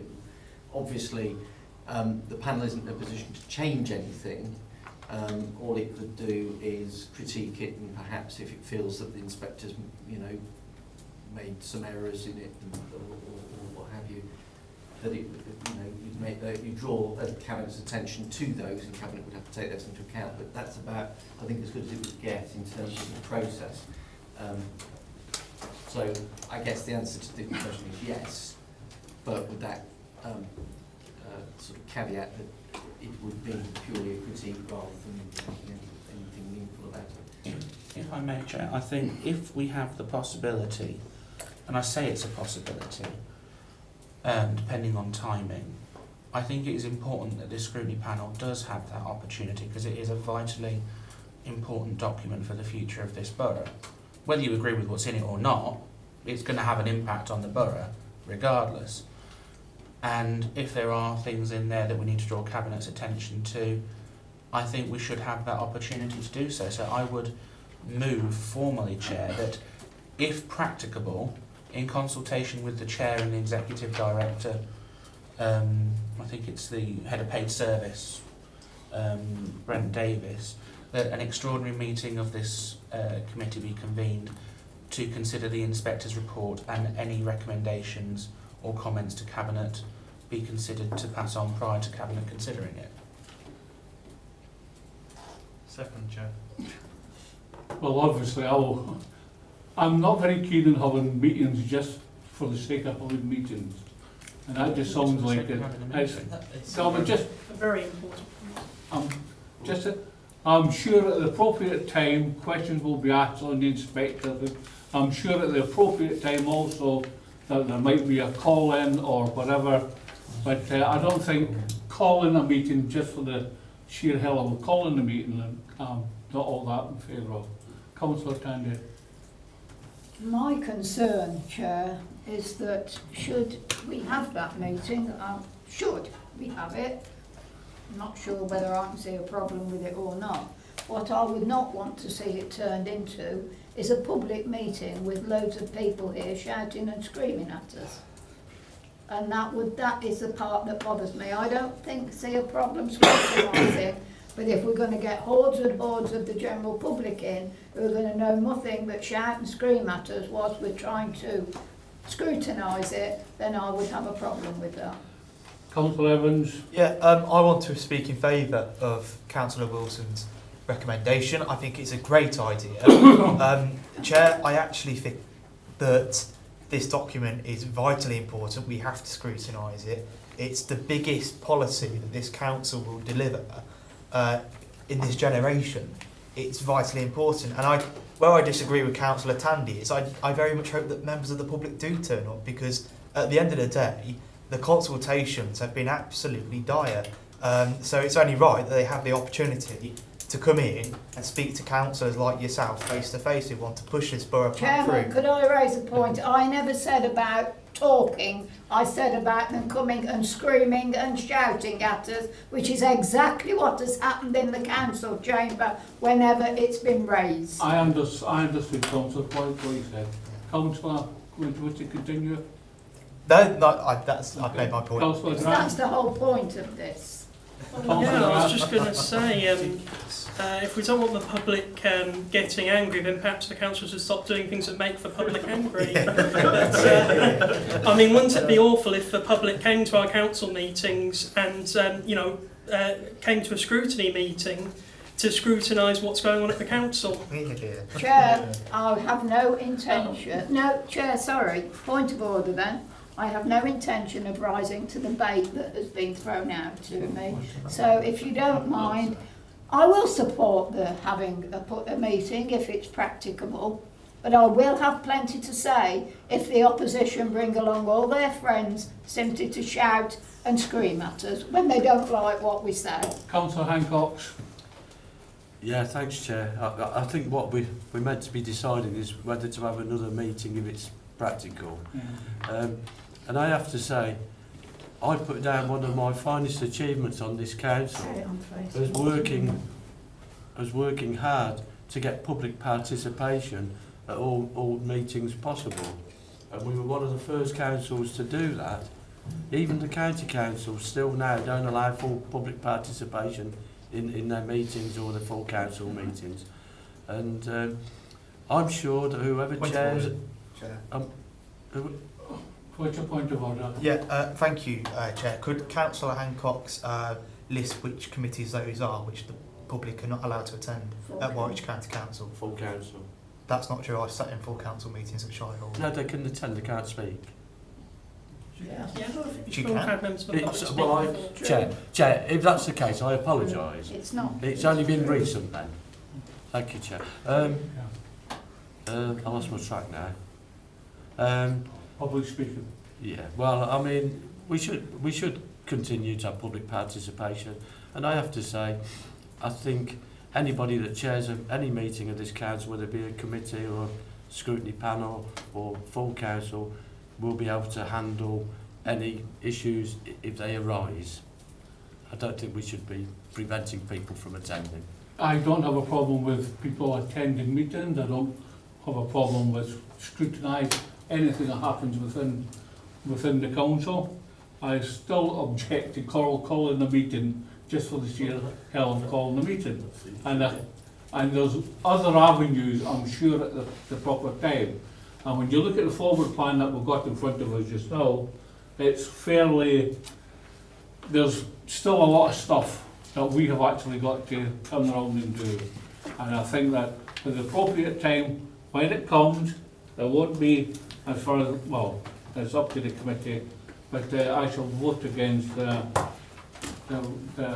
Councillor Wilson's recommendation, or proposal, as you said. Councillor Wilson? Thank you, Chair. I think Councillor Tandy is actually denigrating to a certain extent the residents of this borough. It is an extremely emotive subject. Now, I happen to agree with her that they shouldn't be shouting and being rude across from the gallery to those here, because at the end of the day we're here to do a job. They might not like the job we're doing, but we're here to do a job, and I think that's the difference. But it is their democratic right to attend and express their feelings and frustrations. It's how it is done and managed. I think Councillor Hancock is right on that score, and it is down to the conduct and the manner of the chair and how they handle that meeting. But I think one of the things that this council has been poor at is actually scrutinising this borough plan in great detail. And most of the time, in fact, I think probably about 90% of any reports to do with the borough plan have been marked as not for calling. So you don't have that facility, even if you want to use it, and I think there are arguments for and against, because if you were to, it would delay residents actually getting their hands on the document to be able to do so in certain instances.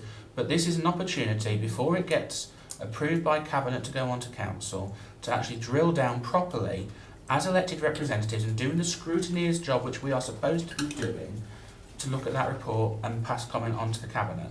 Because at the end of the day, if you go to Cabinet, you only get 3 minutes before 5 members. At least here, it's a select few who are on this panel accepted, but that is more than 5 people passing a view on the document to the decision makers to consider at the end of the day.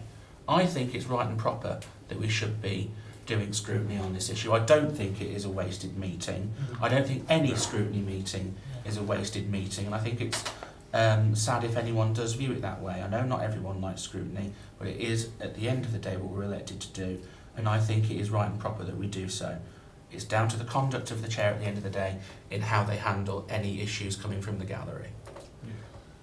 I will say this once again, is that I don't believe that the method has been used at the present moment is the right method in order to try and get some sort of democratic, some sort of public opinion across. I have no problems with the public attending, no problems with the public screaming, no problems with any scrutiny whatsoever.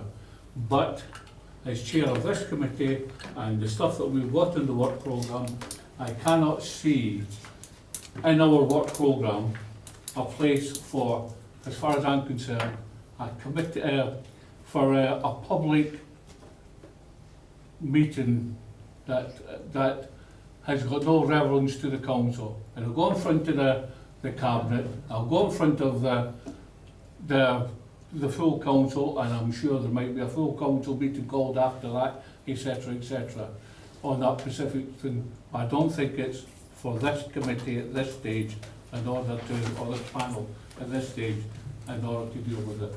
So I'll move to the vote. Chair, sorry, just before you do that, so that I'm absolutely clear on what I'm voting on, could I ask Philip to read out the wording? Chris will have to correct me on this one, but if practicable, subject to timescales, an extraordinary meeting of the OSB be convened to consider the inspector's report with a view to making recommendations to cabinet. Yeah, with the consultation with the chair and the and the head of paid service about the dates and things. Yeah. Okay. Everybody understand what they're doing? All in favour?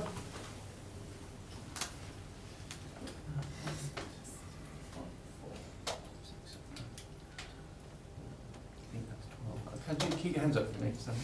1, 2, 3, 4, 5, 8, 9, 10, 11. Those against? I'm with you, Chair. Any abstentions? Somebody else.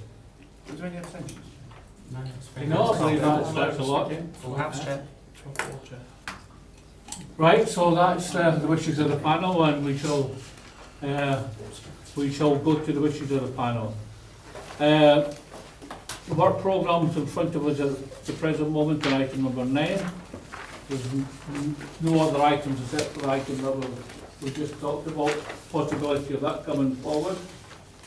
Can I mention to the panel, we've had a working group request, and the council-owned land and leases. The panel members have expressed an interest are Councillor Grant, Councillor Hancock, Councillor Bowman, Mrs Ross.